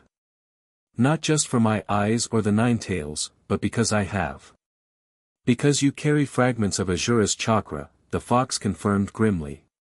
Just as the Uchiha boy carries Indra's. The brothers have been reincarnating for generations, their spirits seeking to resolve their ancient conflict. Usually, they remain unaware of their true nature, but occasionally, in times of great upheaval, they awaken to their heritage. Naruto braced himself against the wall, momentarily overwhelmed by the implications. If the Nine-Tails was right, then he wasn't just Naruto Uzumaki, orphan Jinchuriki with inexplicable abilities. He was the latest vessel for an ancient spiritual lineage, carrying the chakra signature of the sage's son. Does this mean I'm not me? He asked, voicing his deepest fear. Am I just some container for Asura? The Nine-Tails' response was surprisingly gentle. No, Kit. You are Naruto first and foremost. Asura's chakra influences you, perhaps, but it does not define you. Your choices remain your own. The reassurance steadied him, though questions continued to swirl through his mind. Before he could pursue them further, he sensed a presence approaching, Sasuke, moving with quiet purpose down the hallway. The Hokage sent me to check on you, the Uchiha said, though his tone suggested personal concern rather than mere duty. You left rather abruptly. Naruto studied his teammate with new awareness, seeing beyond the familiar features to the ancient chakra signature the Nine-Tails had identified. Indra's descendant. No wonder they had always been drawn into competition, into a relationship that oscillated between rivalry and understanding. Sasuke, he began, uncertain how to articulate the revelation, have you ever felt like there's something inside you besides just, you? Something older, something that drives you in certain directions? The question clearly struck a nerve. Sasuke's expression flickered with momentary surprise before settling into guarded neutrality. Why do you ask? Because I just learned something about both of us that changes everything. Naruto took a deep breath, deciding that full disclosure was the only viable path forward. The Nine-Tails says we're reincarnations, or at least, we carry the chakra of the sage's sons. Asura and Indra. That's why I awakened these eyes, why we're always pushed together and pulled apart. For a long moment, Sasuke simply stared at him, dark eyes unreadable. Then, surprisingly, he laughed, a short, sharp sound devoid of humor. Of course, he said, shaking his head. That actually explains a lot. The instant rivalry, the way we naturally counter each other's techniques, the strange connection I've felt since your awakening. His eyes hardened. But it changes nothing. I am Sasuke Uchiha, not some ancient spirit's puppet. My goals remain my own. That's what I said too, Naruto agreed, relieved by Sasuke's similar conclusion. But it means this Kakashi person isn't just after me, he's probably interested in both of us. If he's trying to resurrect Kaguya or claim Otsutsuki power, having both Asura and Indra's chakra would be valuable. Then we face him together, Sasuke stated with simple finality, as if the matter were already decided. Whatever ancient feud existed between Asura and Indra, we're not them. We're shinobi of Konoha first. The declaration solidified something between them, a conscious choice to defy the cycle that had apparently trapped their spiritual predecessors for generations. Not enemies, not even simply rivals, but allies facing a common threat. We should get back, Sasuke added, gesturing toward the conference room. They're finalizing defense plans. As they returned to the meeting, Naruto noticed Hinata watching them with her Byakugan partially activated, a slight frown creasing her brow. She'd clearly observed their conversation, though whether she'd been able to hear it remained unclear. When their eyes met, she offered a small, supportive smile that didn't quite mask her concern. The planning session continued late into the evening, with Team 7 providing detailed accounts of their encounter with the Divine Circle's ritual site and Shin adding what limited intelligence he could offer about their operations. By the time they were dismissed, a comprehensive defensive strategy had been established, with Naruto, the presumed primary target, positioned in the most secure location under multiple layers of protection. Which made it all the more surprising when, instead of escorting him to the designated safe house, Kakashi led Team 7 to a different destination entirely, an underground complex beneath the Hokage mountain, accessed through a series of sealed passages that even most jonin weren't aware existed. The official defense plan is a misdirection, Kakashi explained as they descended a spiral staircase carved directly into the bedrock. If there are spies within our ranks, they'll report the wrong location. Smart, Sasuke approved, eyes scanning the ancient stonework surrounding them. These tunnels don't appear on any village maps I've studied. They wouldn't, Kakashi confirmed. This complex predates the village itself, part of a network built by the first Hokage during Konoha's founding, then expanded by the second. Very few know of its existence. The passage opened into a large chamber dominated by a massive tree growing from the stone floor, not a natural tree, but one clearly created through Wood Release, its bark inscribed with complex sealing formulas that glowed faintly with ambient chakra. The Hashirama tree, Kakashi identified it, noting Naruto's obvious fascination. Said to be connected to every plant in the village through an extensive root network. The first used it to monitor Konoha's perimeter and enhance the village's natural defenses. Naruto approached the tree reverently, feeling an immediate resonance with his own Wood Release chakra. As his fingers brushed the bark, the sealing formulas pulsed brighter, responding to his presence. It recognizes you, Hinata observed, her Byakugan active as she studied the chakra flow. The patterns are synchronizing with your own. Is that safe? Sasuke questioned, hand instinctively moving toward his weapon pouch. It's doing exactly what it was designed to do, came a new voice from a side passage. Tenzo stepped into the chamber, his expression serious but calm. The tree was created to resonate with Hashirama's chakra signature, or in this case, chakra similar enough to register as compatible. What exactly does that mean for Naruto? Kakashi asked, watching the interaction closely. It means he can potentially access the first's defensive network, Tenzo explained. The tree serves as both a monitoring system and an amplification point for Wood Release techniques. In the right hands, it could extend protective barriers throughout the entire village simultaneously. In the right hands, Naruto repeated, still connected to the tree. Through his enhanced sensory perception, he could feel the vast network extending outward from this central point, thousands of plants throughout Konoha, from the smallest shrubs to the tallest trees, all subtly linked through an invisible web of natural chakra. We believe this may be our best countermeasure against the Divine Circle's threatened attack, Kakashi said. Rather than simply defending you, Naruto, we're positioning you to actively protect the village using a system specifically designed for someone with your abilities. The strategy made tactical sense, but it placed enormous responsibility on Naruto's still developing control of Wood Release. I've never attempted anything on this scale before, he pointed out, hesitation evident in his voice. You won't be doing it alone, Tenzo assured him. I'll be guiding you through the process, and the tree itself was designed to facilitate the technique with minimal strain on the user.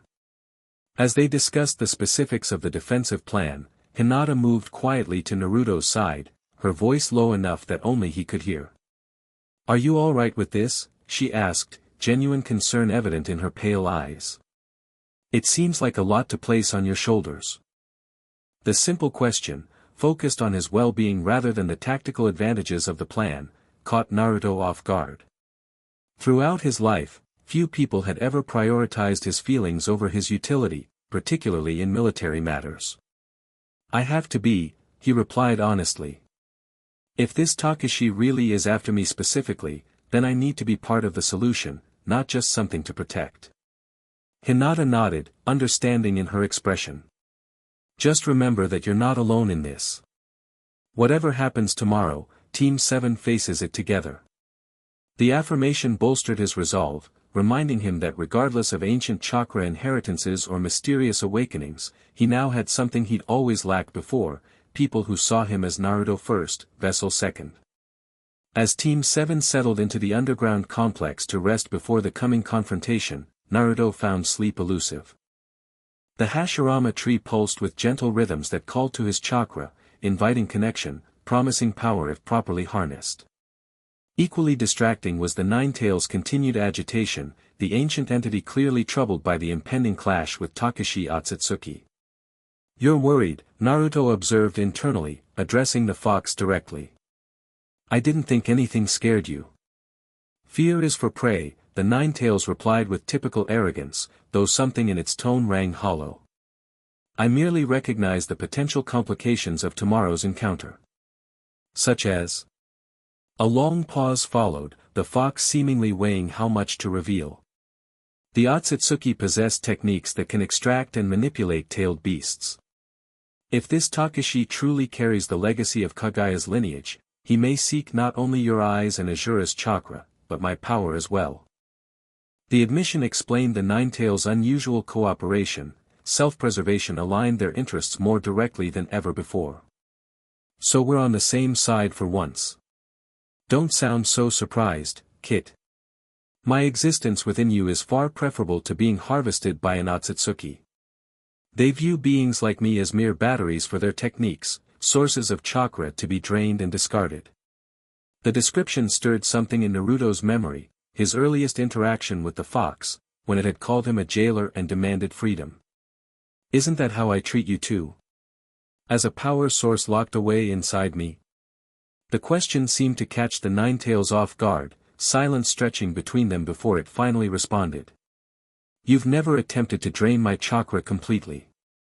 Even when using my power, you take only what you need, nothing more. There is a distinction. It wasn't quite an acknowledgement of ethical treatment, but coming from the typically antagonistic fox, it represented significant progress in their relationship.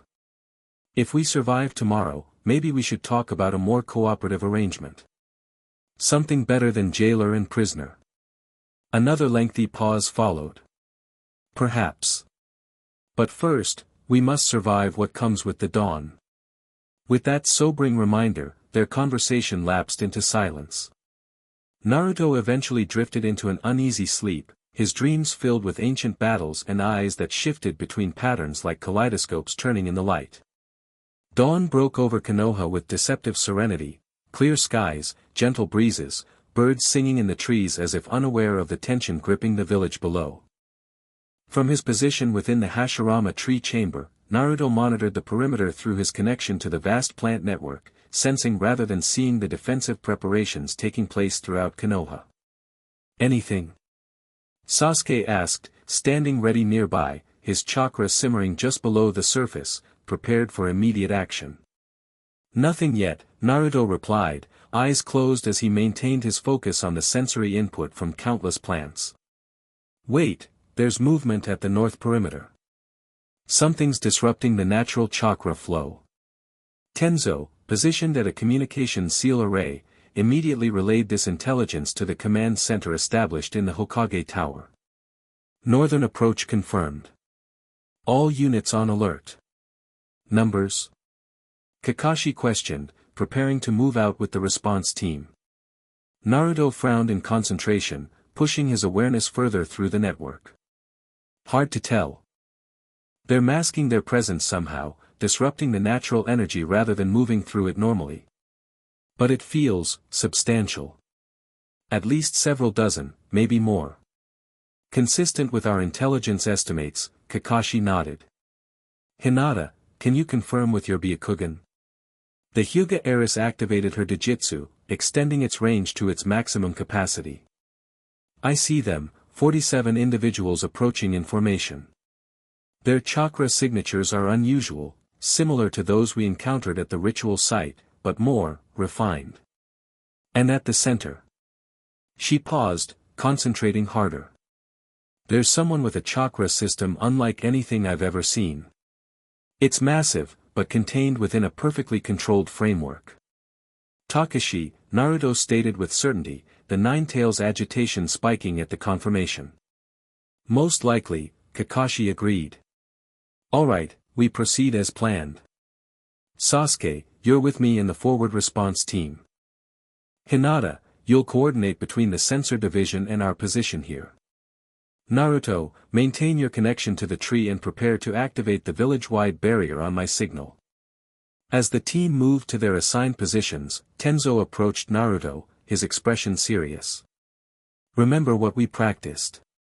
Don't try to control the entire network at once, focus on the primary nodes and let the tree's natural systems handle the secondary connections. Naruto nodded, grateful for the reminder. Though they'd only had hours to prepare for this specific task, his months of training in Wood Release fundamentals had built a foundation that made this advanced application possible, if still daunting. What about Shin? He asked suddenly, realizing the boy wasn't present in the chamber. Secure in a different location, Tenzo assured him. The Hokage felt it prudent to separate potential targets, in case the Divine Circle is seeking both of you. With final preparations complete, Kakashi and Sasuke departed for the surface, leaving Naruto with Hinata and Tenzo in the underground complex.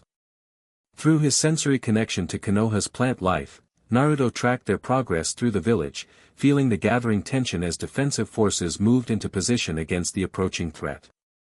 They've reached the outer marker, Hinata reported, her Byakugan focused northward.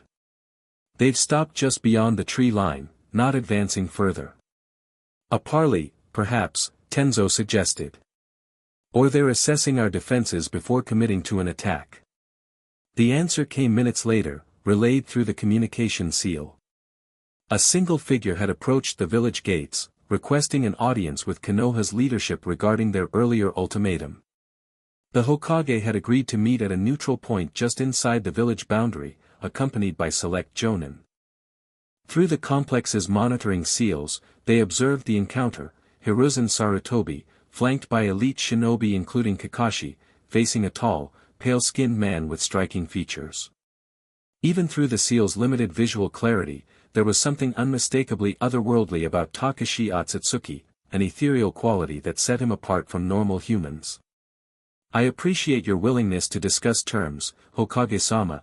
Takashi's voice carried through the seal with perfect clarity, cultured and melodious. Though I note the absence of the one I seek. You asked for a meeting, not immediate compliance with your demands, Hiruzen replied evenly. I'm here to understand your intentions regarding my village and one of its citizens. Takashi smiled, the expression beautiful yet somehow unsettling. My intentions are benevolence itself. I seek to restore divine order to a world that has forgotten its celestial heritage. His gaze swept across the assembled shinobi. Your kind has squandered the gifts bestowed upon you by my ancestors, using chakra, the divine energy, for petty conflicts and territorial disputes. And your solution is to take one of our young shinobi? Hiruzen questioned, his tone making it clear what he thought of this proposal. Not take, elevate, Takashi corrected smoothly. The one you call Naruto Uzumaki carries a convergence of divine bloodlines not seen since the sage's time. Uchiha, Senju, and Uzumaki, three branches that should never have combined, yet somehow have. Add to that the Nine Tails, the largest fragment of the divine Ten Tails, and you have a vessel of unprecedented potential. In the underground chamber, Naruto felt a chill at hearing himself discussed so clinically, as if he were a particularly interesting specimen rather than a person. The Nine Tails growled low in his consciousness, clearly disliking being referred to as a fragment of anything. Potential for what, exactly? Hiruzen pressed, maintaining remarkable composure despite the increasing tension. Ascension, Kakashi stated simply. To become a bridge between humanity and divinity. To help usher in the return of the Otsutsuki's rightful governance of this realm. He spread his hands in a gesture of apparent reasonableness. I offer him a place among the celestial hierarchy, Hokage-sama. A position most would consider godhood. And if he doesn't want this, ascension? Kakashi interjected, his posture deceptively casual though his chakra remained combat-ready. Takashi's expression cooled slightly. What a child wants and what a child needs are often different things. Naruto Uzumaki's awakening was premature, unguided. Without proper direction, the power within him will eventually consume him, or worse, dissipate unfulfilled. You still haven't answered the question, Sasuke noted, speaking for the first time. What happens if he refuses? Takashi's gaze shifted to the young Uchiha, a flicker of recognition passing through his eyes. Ah, Indra's current vessel. How fitting that you defend Asura's. He smiled again, though it no longer reached his eyes. When divine will is thwarted, chaos follows. I would prefer a peaceful transition, but the celestial timetable cannot be delayed.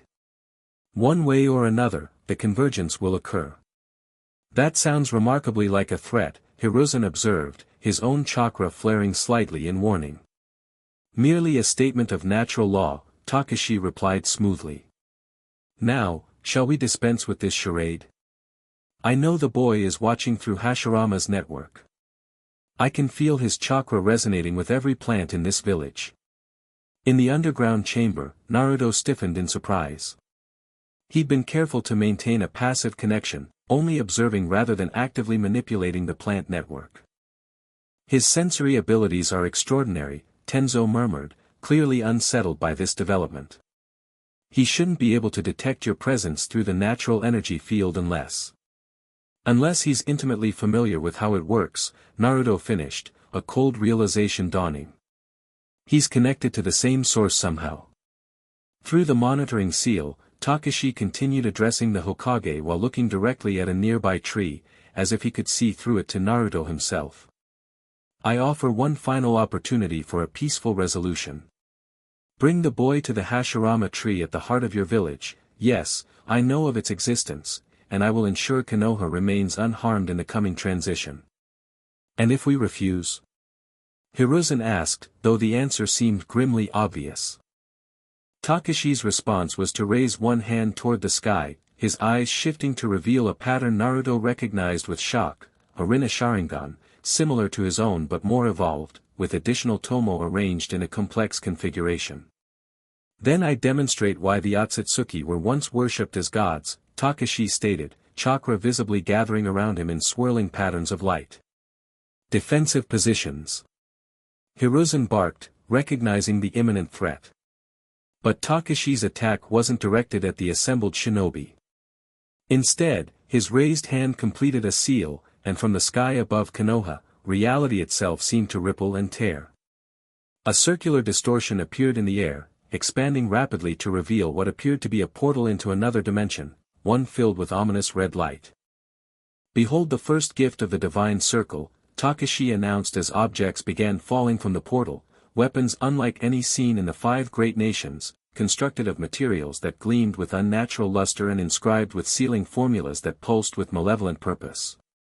Celestial weapons, the Nine Tails identified in Naruto's mind, its voice tight with recognition. Tools forged in the Otsutsuki homeworld, designed specifically for harvesting chakra from living beings. The weapons struck throughout Konoha like meteors, each impact releasing a pulse of energy that disrupted standard defensive barriers. Where they landed, they immediately activated, driving anchor-like protrusions into the ground and projecting fields of distorted space around themselves. The barrier. Tenzo shouted, recognizing the immediate threat. Naruto, we need to activate it now. Naruto didn't hesitate. Placing both hands against the Hashirama tree, he channeled his chakra into the ancient wood, activating sealing formulas that had lain dormant for generations. The tree responded immediately, its bark glowing with intensifying light as energy coursed through the vast root network connecting it to every plant in Konoha. Through this connection, Naruto sensed the village as a living entity, the roots and trees and plants that had been cultivated since the first Hokage's time forming a complex, interconnected system designed specifically for moments like this. As his chakra spread through the network, he felt the natural energy responding, rising to meet the celestial intrusion with earthly defiance. "It's working," Hinata confirmed, her Byakugan tracking the expanding barrier. The celestial weapons are being contained within localized fields. The village-wide barrier is stabilizing. But even as Konoha's defenses engaged, Naruto sensed a counter-response from the invaders. The celestial weapons pulsed in coordinated rhythm, their alien energy attempting to disrupt the natural flow of chakra through the plant network. They're targeting the network itself, he realized aloud, pushing more chakra into the tree to reinforce the weakening connections. It's like they know exactly how to attack the system. Because they likely helped design its predecessor, Tenzo said grimly. If Kakashi truly descends from the same lineage as the sage, he would understand the fundamental principles of natural energy manipulation that underpin the Hashirama tree. On the surface, the confrontation had erupted into open combat. Divine Circle operatives poured through Konoha's northern perimeter, engaging the defensive forces in coordinated attacks that suggested extensive preparation and intelligence on the village's standard protocols. Unlike typical invaders, they didn't target infrastructure or civilians, their movements were precisely calculated to overwhelm specific defensive positions and create direct paths toward the village center. Through his connection to the plant network, Naruto tracked the battle's progress, focusing particularly on Team 7's members. Sasuke fought alongside Kakashi, his Sharingan activated as he countered Divine Circle operatives with increasingly sophisticated fire techniques. Despite being outnumbered, the Uchiha moved with deadly precision, his attacks targeting the mysterious seals that enhanced his opponent's abilities. Meanwhile, Takashi Otsutsuki had engaged Hiruzen directly, the two figures locked in a high-level exchange of techniques that demonstrated why the third Hokage was still considered one of the most formidable shinobi alive despite his advanced age. Yet even from a distance, Naruto could sense that Takashi was holding back, testing rather than truly attempting to defeat his opponent. "He's playing with them," Naruto muttered, frustration building as he maintained the defensive barrier while unable to join the battle directly. "This is all just a diversion." "A diversion for what?" Hinata asked, dividing her attention between monitoring the surface conflict and supporting Naruto's efforts with the tree. The answer came from an unexpected quarter. A tremor ran through the underground complex, dust falling from the ceiling as something massive impacted the mountain above them. "They've located us," Tenzo stated, immediately moving into a defensive position. The underground approach should be sealed, but with those celestial weapons.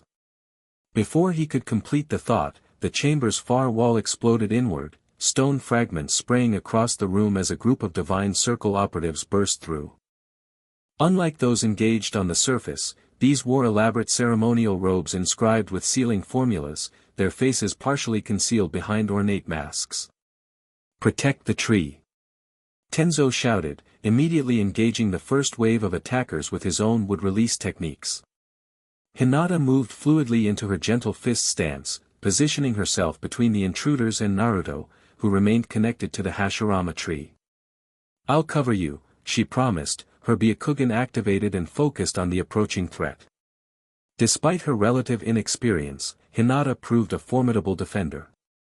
Her Byakugan allowed her to target the chakra points of the Divine Circle operatives with precision, disrupting their enhanced abilities and neutralizing their advantage. When one attacker managed to break through her initial defense, she demonstrated why the Hyuga were considered masters of close combat, her palms striking with pinpoint accuracy to shut down key tenketsu points. Meanwhile, Tenzo created a series of wooden barriers throughout the chamber, forcing the attackers to navigate an increasingly complex labyrinth while under constant pressure from animated wooden constructs. His experience fighting alongside Anbu was evident in his tactical approach, systematically reducing the enemy's numerical advantage through environmental control rather than direct confrontation. But for every attacker they neutralized, more poured through the breach, suggesting a much larger force had been dedicated to this subterranean assault than anticipated. And through it all, Naruto remained bound to the Hashirama tree, unable to join the physical battle without abandoning the village-wide barrier that protected countless civilians above. There are too many. Hinata called, fatigue becoming evident in her movements as she continued repelling attackers. We need reinforcements. None available, Tenzo replied grimly, blood trickling from a gash on his forehead as he maintained his wooden constructs. Everyone's committed to the surface defense. The situation deteriorated further when a new figure appeared through the breach, taller than the others, moving with fluid grace that suggested mastery rather than mere competence.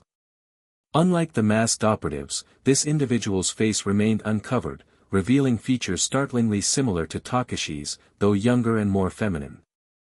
"Ah, here you are," she said, her voice melodious yet cold as she surveyed the chamber. "Father was correct about your location. The convergence point is always so predictable." "Father?" Naruto questioned, maintaining his connection to the tree while trying to assess this new threat. "Takashi Otsutsuki, of course," she replied, as if speaking to a particularly slow child. "Though that name is merely his current identity. His true name would be unpronounceable in your limited language." She moved forward with unnatural speed, easily evading Tenzo's wooden projectiles and flowing around Hinata's defensive stance as if they were moving in slow motion compared to her. Within seconds, she stood directly before Naruto, separated only by his connection to the Hashirama tree. "I am Yuzuki," she introduced herself with a small, mocking bow. "Cultivator of vessels and herald of the divine circle. And you, Naruto Uzumaki, are perhaps our greatest find in generations." Up close, Naruto could see that her eyes held a variant of the Rinne-Sharingan, though with fewer tomo and a bluish tint where his own held purple. Her chakra felt similar to Takashi's, but less developed, powerful yet still evolving, as if working towards some predetermined endpoint. "What do you want from me?" Naruto demanded, continuing to channel chakra into the Hashirama tree while assessing potential counterattacks that wouldn't compromise the village barrier. "Want? Such a limited perspective." Yuzuki shook her head in apparent disappointment. "We don't want from you, Uzumaki. We want for you to complete what began the night your eyes awakened, to guide your convergence toward its proper conclusion rather than the haphazard development you've experienced thus far." "You speak as if I'm some kind of project," Naruto observed, buying time as he felt Sasuke's chakra signature rapidly approaching their position through the surface network. "Something to be cultivated."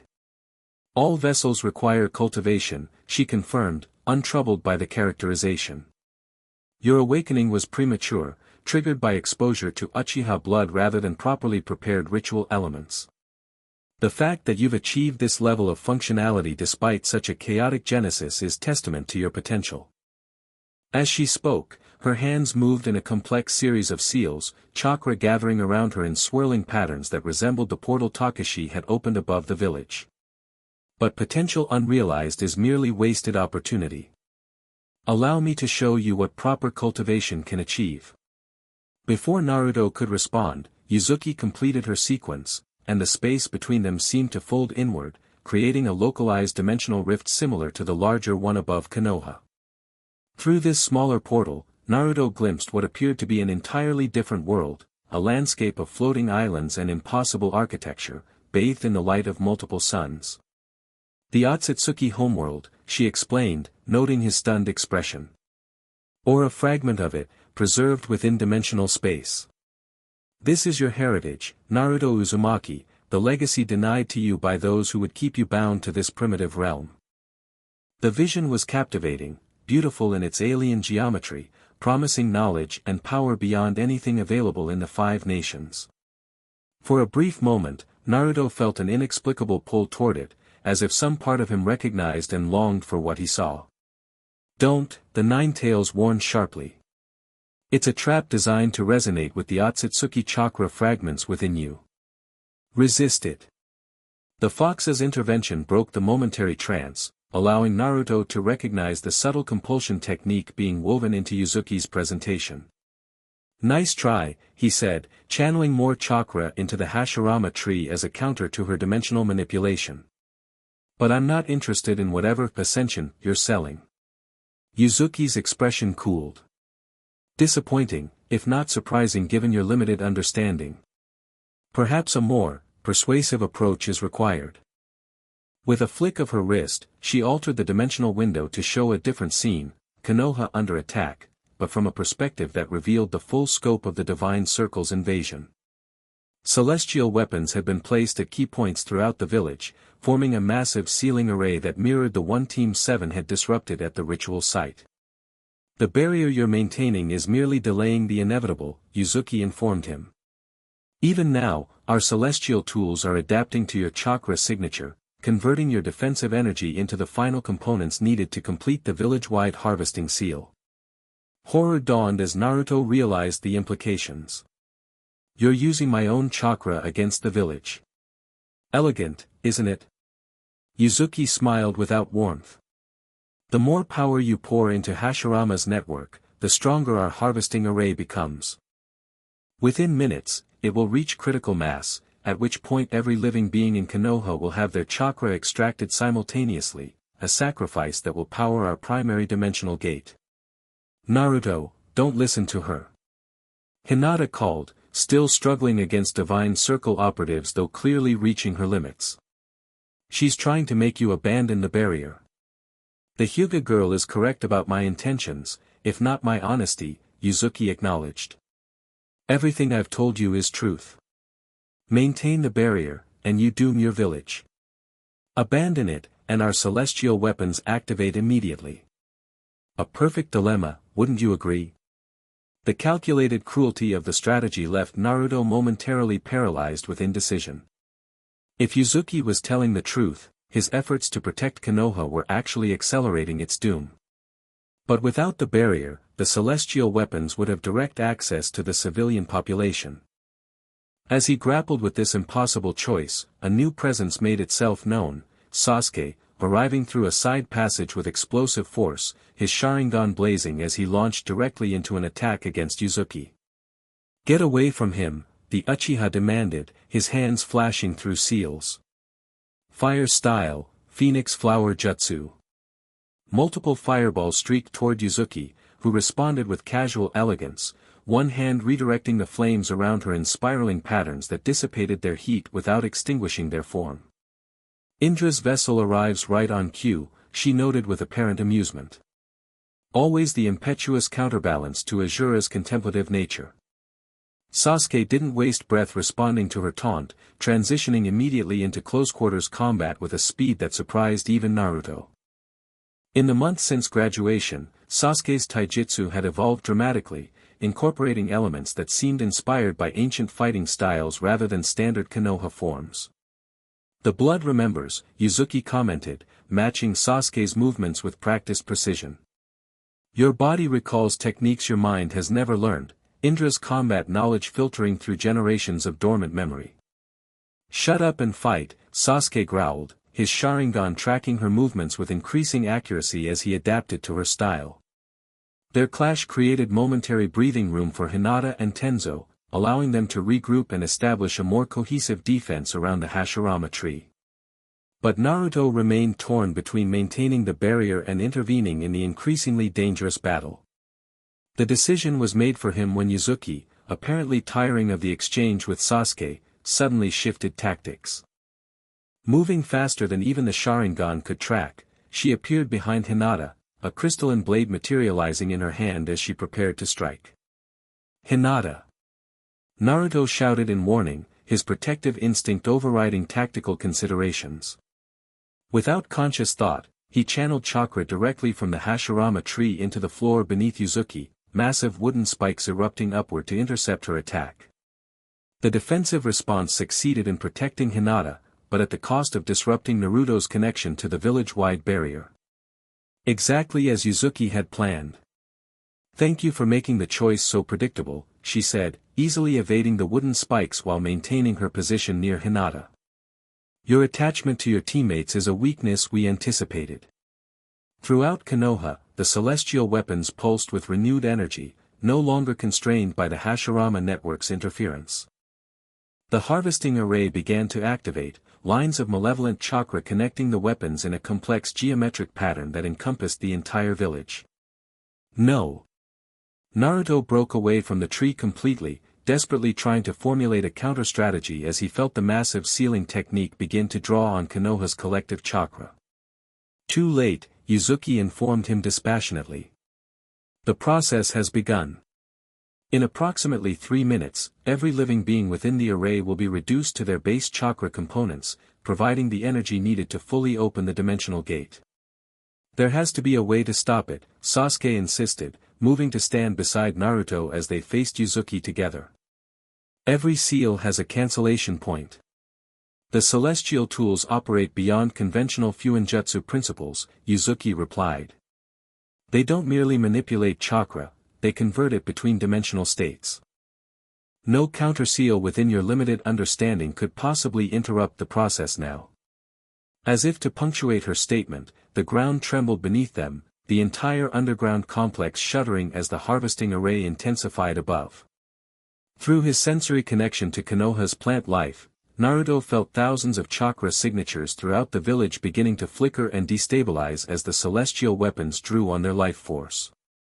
There has to be a way, he repeated, refusing to accept defeat while his home and people suffered.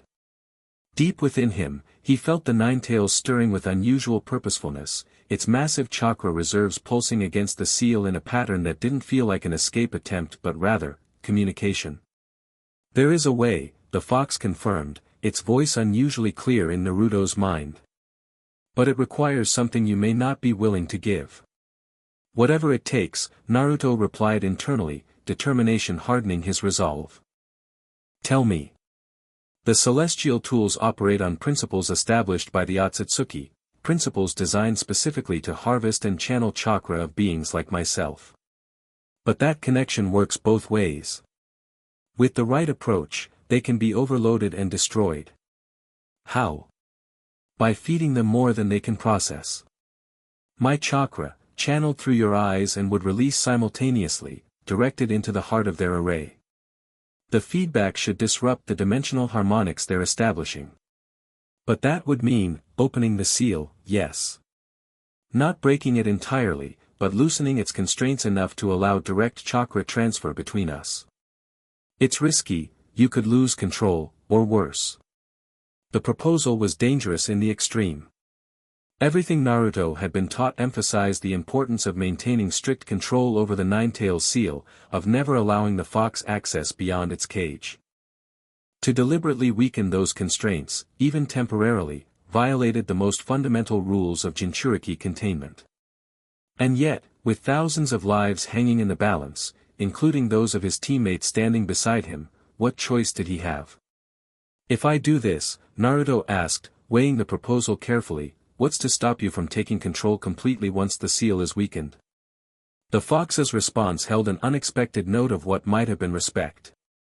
Nothing but my word, which I know means little to you. But consider this, if I wanted to escape at the cost of your life, would I bother proposing a strategy that might save both of us? The logic was sound, if not entirely reassuring. But time was running out, the harvesting array growing stronger with each passing second as it drained Konoha's collective chakra. I'll do it, Naruto decided, turning to his teammates. I have a plan, but it's risky. I need you to buy me time to connect directly with the Nine Tails. The Nine Tails? Hinata repeated, alarm evident in her voice. Naruto, that's extremely dangerous. More dangerous than letting everyone in the village die, he countered, his expression resolute. The fox thinks we can overload the array by channeling its chakra through my abilities. And if you lose control in the process? Sasuke asked pragmatically, though without judgment. A rampaging tailed beast could cause as much destruction as the divine circle. Then you'll have to stop me, Naruto replied simply. Both of you. But first, I need time to establish the connection properly. After a moment's consideration, Sasuke nodded. How long? 2 minutes, maybe less. We'll give you 3, Sasuke stated, his Sharingan shifting to a more complex pattern as he prepared to re-engage Yuzuki. Hinata, with me. We need to keep her occupied completely. Understanding the plan immediately, Hinata moved to flank Sasuke, her Byakugan activated to its fullest extent. "Be careful, Naruto-kun," she said softly. "Remember who you are, no matter what happens." With that, Team 7 split, Sasuke and Hinata launching a coordinated assault against Uzuki while Tenzo maintained a wooden barrier around Naruto and the Hashirama tree, buying the precious seconds needed for the risky gambit. Naruto placed his hands against the ancient tree once more, but this time instead of channeling chakra outward into the network, he turned his awareness inward, toward the seal that contained the Nine Tails. In his mind's eye, he found himself standing before the massive cage, the fox's glowing eyes fixed on him from behind the bars. "You've decided," then, the Nine Tails observed, its massive form shifting closer to the seal. "Yes," Naruto confirmed. "But we do this my way. I channel your chakra, you don't take control." Bold terms from one in such desperate circumstances, the fox noted, though without its usual mockery. But acceptable, given the alternative. "Now, approach the seal and remove the paper tag, not completely, just peel it back partially." Naruto moved toward the massive gates, eyeing the small paper tag that represented the focal point of the fourth Hokage's sealing technique. As his fingers touched the edge of the tag, he felt the entire mindscape shudder, the barrier between his consciousness and the Nine Tails thinning palpably. "How much chakra will you give me?" he asked, hesitating before making the final adjustment. The Nine Tails' eyes narrowed slightly. "How much can you handle without burning out your chakra network?" "I don't know," Naruto admitted. "But the celestial array is massive, it's going to take everything we've got." "Then everything you shall have," the fox declared, pressing closer to the gate. "Peel back the seal, Kit. Let us show these Otsutsuki pretenders what true power looks like." With a deep breath, Naruto partially removed the seal tag, immediately feeling a rush of the Nine Tails chakra flooding his system. Unlike previous instances when he'd drawn small amounts of the fox's power, this was a deluge, raw, primal energy coursing through his chakra network like liquid fire. In the physical world, the effect was immediate and dramatic. Red chakra erupted around Naruto's body, forming a cloak that quickly took on vulpine characteristics, elongated ears, a swishing tail, clawed hands. His Rinne-Sharingan blazed with intensified power, the tomo spinning rapidly as they processed the massive influx of energy. "What is he doing?" Uzuki demanded, breaking off her engagement with Sasuke and Hinata as she sensed the sudden chakra spike. "That fool will destabilize the entire," she never finished the thought. With a wordless roar, Naruto slammed his hands into the Hashirama tree, channeling the Nine Tails chakra directly into the village-wide plant network. The ancient would absorb the power like a conduit, red energy racing through root systems and branch networks until every plant in Konoha glowed with the fox's distinctive chakra signature. The effect on the celestial harvesting array was instantaneous. The carefully calibrated tools, designed to process human chakra in measured quantities, suddenly found themselves flooded with tailed beast energy at concentrations they were never intended to handle. Throughout Konoha, the weapons began to destabilize, their sealing formulas warping and fracturing under the overwhelming pressure. "No!" Uzuki cried, genuine alarm replacing her previous confidence. "You'll collapse the dimensional barriers. The feedback will." A massive tremor cut off her warning as the first celestial weapon detonated, releasing a shockwave of displaced energy that rippled through the village. Others followed in rapid succession, the carefully constructed array disintegrating as each component failed catastrophically. In the underground chamber, the backlash manifested as violent energy fluctuations that threatened to collapse the entire complex. Wooden supports cracked and stone walls fractured as dimensional forces briefly warped the very fabric of space within the mountain. "We need to evacuate," Tenzo shouted over the cacophony, abandoning his offensive techniques to focus on structural reinforcement. "The entire system is going critical." Sasuke and Hinata immediately disengaged from Uzuki, moving to support Naruto, who remained connected to the Hashirama tree despite the mounting danger. The Nine Tails chakra continued to pour through him into the network, overwhelming not just the celestial weapons but the entire dimensional gate Kakashi had opened above Konoha. "Naruto, that's enough. Sasuke called, approaching despite the caustic chakra surrounding his teammate. The array is breaking down, we need to get out of here. But Naruto seemed unable to hear, lost in the flood of power coursing through his system. The chakra cloak had intensified, a second tail forming as the Nine Tails' influence grew stronger. His features had become more feral, the whisker marks on his cheeks darkening and lengthening as the transformation progressed. He's losing control, Hinata realized, her Byakugan allowing her to see the dangerous fluctuations in Naruto's chakra network. The Nine Tails is overwhelming his system. In desperation, she moved closer, pushing through the painful barrier of the fox's chakra to reach Naruto's side. Naruto-kun, she called, her voice cutting through the chaos. Remember who you are. Come back to us. For a moment, there was no response, Naruto's transformed state seeming to render him deaf to her plea. Then, slowly, his head turned, red-slitted eyes focusing on her face with gradual recognition. Hinata. The voice was distorted, overlaid with the Nine Tails' deeper tones, but unmistakably Naruto's consciousness speaking through the transformation. Yes, she confirmed, relief evident despite her obvious pain from proximity to the caustic chakra. You've done it, the weapons are destroyed. But we need to leave now, before the chamber collapses. Naruto's gaze shifted to the Hashirama tree, which had begun to char and blacken from the prolonged exposure to the Nine Tails' energy. With visible effort, he pulled his hands away from the ancient wood, severing the connection that had channeled tailed beast chakra throughout Konoha. The seal, he managed, his voice strained as he fought to reassert control. Need to close it.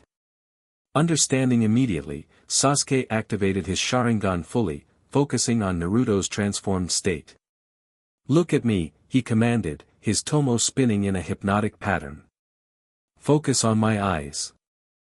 Through the shared visual connection, Sasuke projected his consciousness partially into Naruto's mindscape, not fully entering it, but establishing enough of a link to perceive the loosened seal and the Nine Tails beyond it.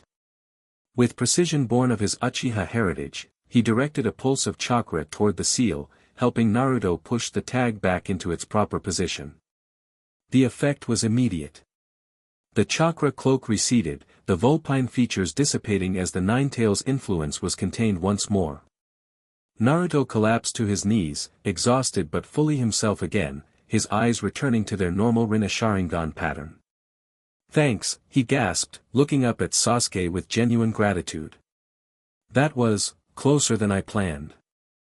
Save the thanks for when we're not about to be crushed, Sasuke replied pragmatically, though a hint of relief showed through his composed exterior. Can you move? Yeah, I think so, Naruto began, only to break off as he noticed Uzuki recovering from the chaotic energy discharge, her expression murderous as she prepared a final attack. You've ruined centuries of preparation, she snarled, chakra gathering around her hands in deadly concentration. Father will simply have to extract your eyes from your corpse.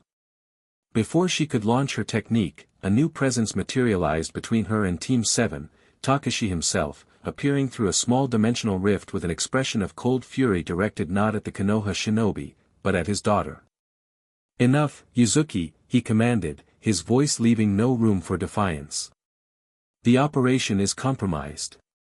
We withdraw. But father, the convergence vessel, will be acquired another day, Kakashi cut her off firmly. The celestial array is destroyed, and Konoha's forces are regrouping. Strategic retreat is our only viable option. Though clearly reluctant, Uzuki bowed her head in submission. As you command, father. Kakashi turned his attention to Naruto, who had managed to stand with support from Sasuke and Hinata. For a long moment, the Otsutsuki studied him with an intensity that seemed to peer directly into Naruto's soul. Impressive, he finally acknowledged. Using the Nine Tails chakra to overload our celestial tools was unexpectedly innovative. Perhaps there is more to your awakening than simple genetic coincidence. This isn't over, Naruto stated, meeting Takashi's gaze directly despite his exhaustion. Of course not, Takashi agreed, something like amusement flickering across his otherworldly features. This was merely the opening move in a much longer game. One your kind has been playing, and losing, for millennia. He raised one hand, creating another dimensional rift behind him. Until next time, Naruto Uzumaki. Know that what you experienced today was but a fraction of the Divine Circle's true capabilities. When we return, it will be with resources that would make even your nine tails tremble. With that ominous promise, Kakashi and Yuzuki stepped backward into the rift, which sealed itself with a final pulse of displaced energy that further destabilized the underground chamber. We need to move, now. Tenzo urged, creating a wooden pathway toward the exit as the ceiling began to collapse in earnest. The whole complex is coming down. Team 7 didn't need further encouragement. Supporting each other through fatigue and injury, they navigated the crumbling passages, emerging into daylight just as the mountain entrance collapsed behind them in a cloud of dust and debris. Konoha lay spread before them, battered but intact. The celestial weapons had been reduced to twisted, smoldering fragments scattered throughout the village, their dimensional properties neutralized by the overwhelming feedback of the Nine Tails chakra. Emergency teams were already moving through the streets, addressing damage and treating the injured, while defensive squads secured the perimeter against any remaining Divine Circle operatives. We did it, Naruto breathed, taking in the scene with mingled relief and disbelief. We actually stopped them. For now, Sasuke amended, ever pragmatic. Kakashi made it clear they'll be back, better prepared next time. And we'll be ready, Hinata added with uncharacteristic firmness. All of us, together. Her certainty bolstered Naruto's flagging spirits, reminding him that whatever ancient chakra he might carry, whatever destiny might be written in his bloodlines, he faced it not as the isolated child he once was, but as part of something larger, a team, a village, a community of people worth protecting. As medical ninja approached to assess their injuries, Naruto felt the Nine Tails stir once more in his consciousness, its presence subdued but alert. You surprised me, Kit, the fox commented, its tone lacking its usual derision. Few humans would have retained any sense of self with that much of my chakra flowing through them. I had help, Naruto acknowledged internally, glancing at his teammates. And motivation. Indeed. Your attachments, which I once considered weakness, proved to be your anchor. The Nine Tails' presence shifted, settling into a more comfortable configuration within the seal. Perhaps there is something to this teamwork concept your kind values so highly. High praise, coming from you, Naruto observed, unable to suppress a small smile despite his exhaustion. Does this mean we're friends now? A rumbling sound that might have been amusement or disdain vibrated through their connection. Let's not get carried away. But, perhaps we can work toward a more equitable arrangement than jailer and prisoner. Your performance today has earned that much consideration. The concession, small as it was, represented significant progress in their relationship, a foundation for something beyond the antagonistic dynamic they'd maintained until now. I'd like that, Naruto replied sincerely. And I think I finally know your real name, Kurama, right? The fox's surprise was palpable, rippling through their shared consciousness with almost physical force. How did you? When we connected through the Hashirama tree, I saw more than just chakra networks, Naruto explained. I saw memories, yours, mine, maybe even Azura's. It's all connected somehow, isn't it? Our past lives, the tailed beasts, the Otsutsuki lineage. After a moment's hesitation, the Nine Tails, Kurama, responded with unexpected candor. Yes. More connected than even I fully comprehended until recently. Your awakening has altered certain patterns that have persisted for generations. The wheel turns differently now. Before Naruto could pursue this intriguing acknowledgement, he was distracted by the arrival of the Hokage, who approached Team 7 with an expression of mingled concern and pride. Well done, all of you, Hiruzen said, surveying the young shinobi with genuine approval. Thanks to your actions, Konoha stands intact despite unprecedented assault. The Divine Circle has been repelled, at least for now. But they'll be back, Naruto stated, not a question but a certainty. Yes, I expect they will, Hiruzen agreed soberly. And when they return, we must be better prepared. Which brings me to an important matter, one I've postponed too long. He turned to Naruto specifically. You've earned the right to know everything, Naruto. About your parents, your heritage, and why you were chosen as the Nine-Tails Jinchuriki. Once you've received medical attention and rested, we will have that long-overdue conversation. The promise of answers, real answers, not the partial truths and strategic omissions he'd been fed for years, lightened something in Naruto's chest despite the lingering exhaustion and chakra depletion. I'd like that, old man. As medical ninja guided Team 7 toward the field hospital established in Konoha Center, Naruto found himself reflecting on everything that had transpired since that fateful night in the Uchiha district. The awakening of his Rinne-Sharingan and Wood Release had thrust him into a world of ancient conflicts and celestial conspiracies he could never have imagined, yet somehow, it felt less like a deviation from his intended path than an acceleration of it. What are you thinking about? Hinata asked softly as they walked side by side, her intuitive nature sensing his introspection. Everything that's happened, Naruto replied honestly.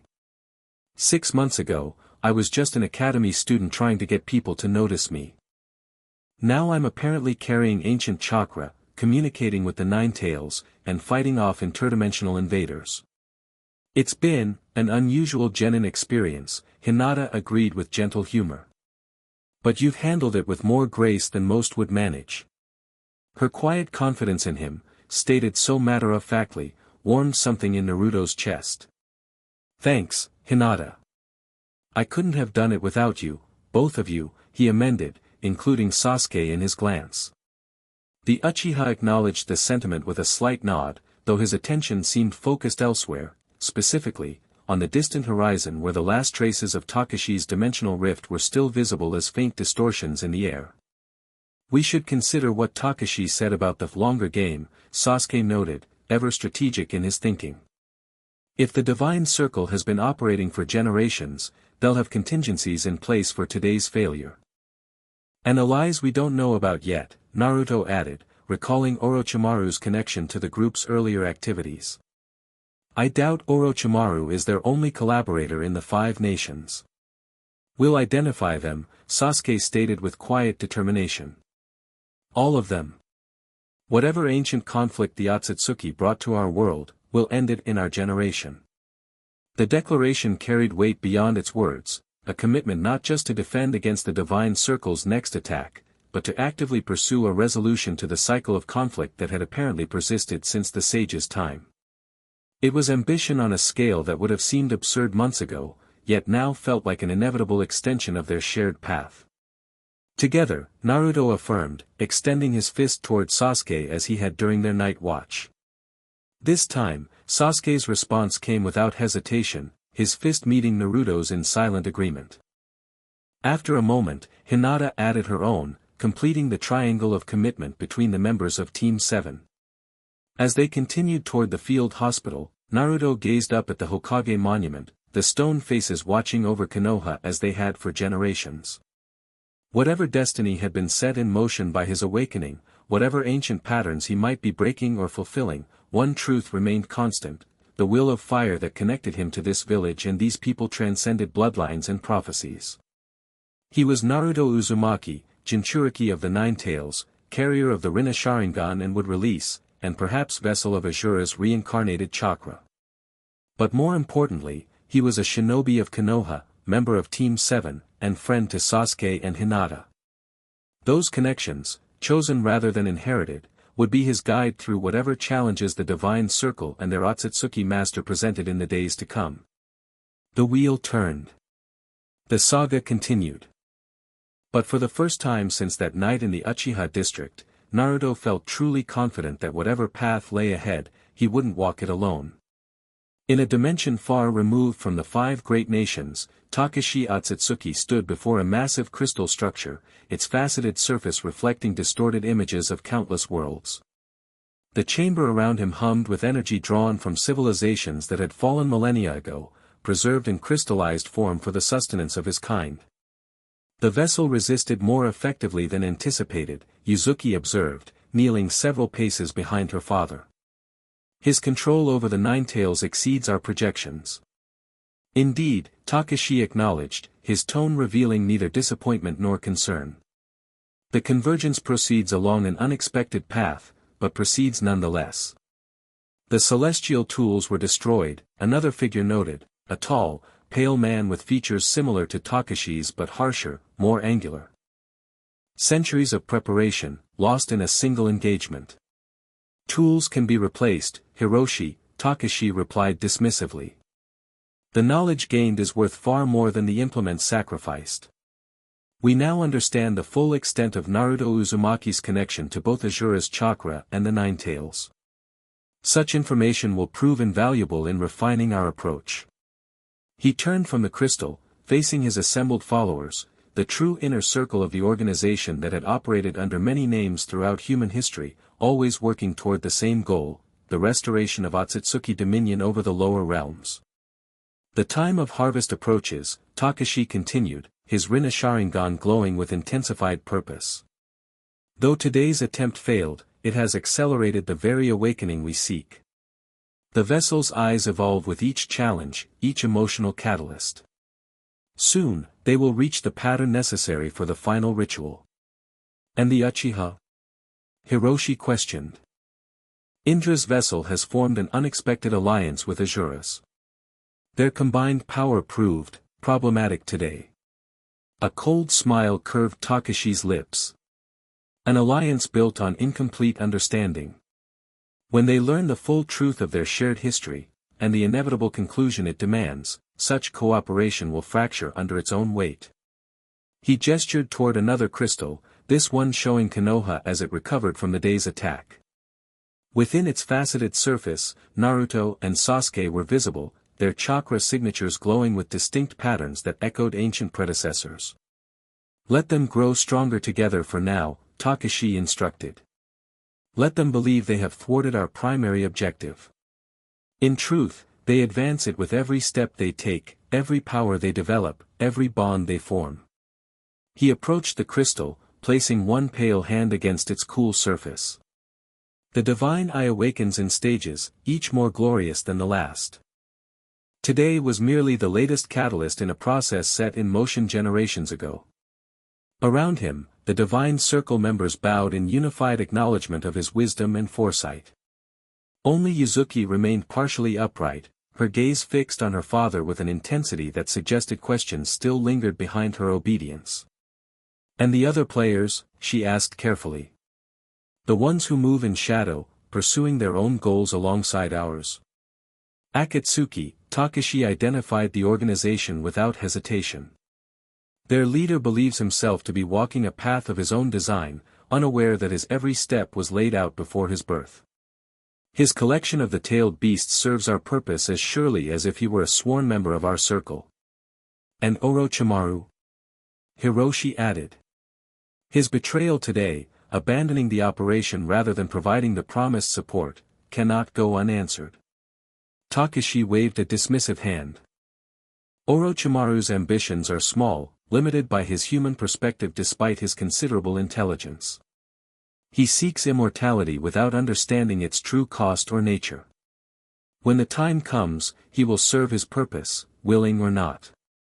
With that, Kakashi turned back to the crystal array, his attention focusing on a specific facet that showed Naruto in the Konoha Field Hospital, surrounded by his teammates. The boy's eyes, even at rest, pulsed with potential that transcended his human limitations, a convergence of bloodlines and circumstances that occurred perhaps once in 1,000 years. Rest well, vessel of Asura, Kakashi murmured, his voice carrying notes of something almost like affection. Grow stronger. Form bonds. Develop your gifts. With each achievement, you draw closer to the ascension that awaits you, one way or another. Behind him, the divine circle dispersed to implement the revised strategy their setback necessitated. But Kakashi remained before the crystal, watching the inheritor of powers that should never have combined, his expression revealing nothing of the ancient plans now accelerating toward their culmination. The wheel turned. The saga continued. And above it all, the stars of the Otsutsuki homeworld pulsed with patient, hungry light, waiting for the harvest that would surely come. The end. Thank you for watching this video. Please be sure to subscribe to our channel and like this video.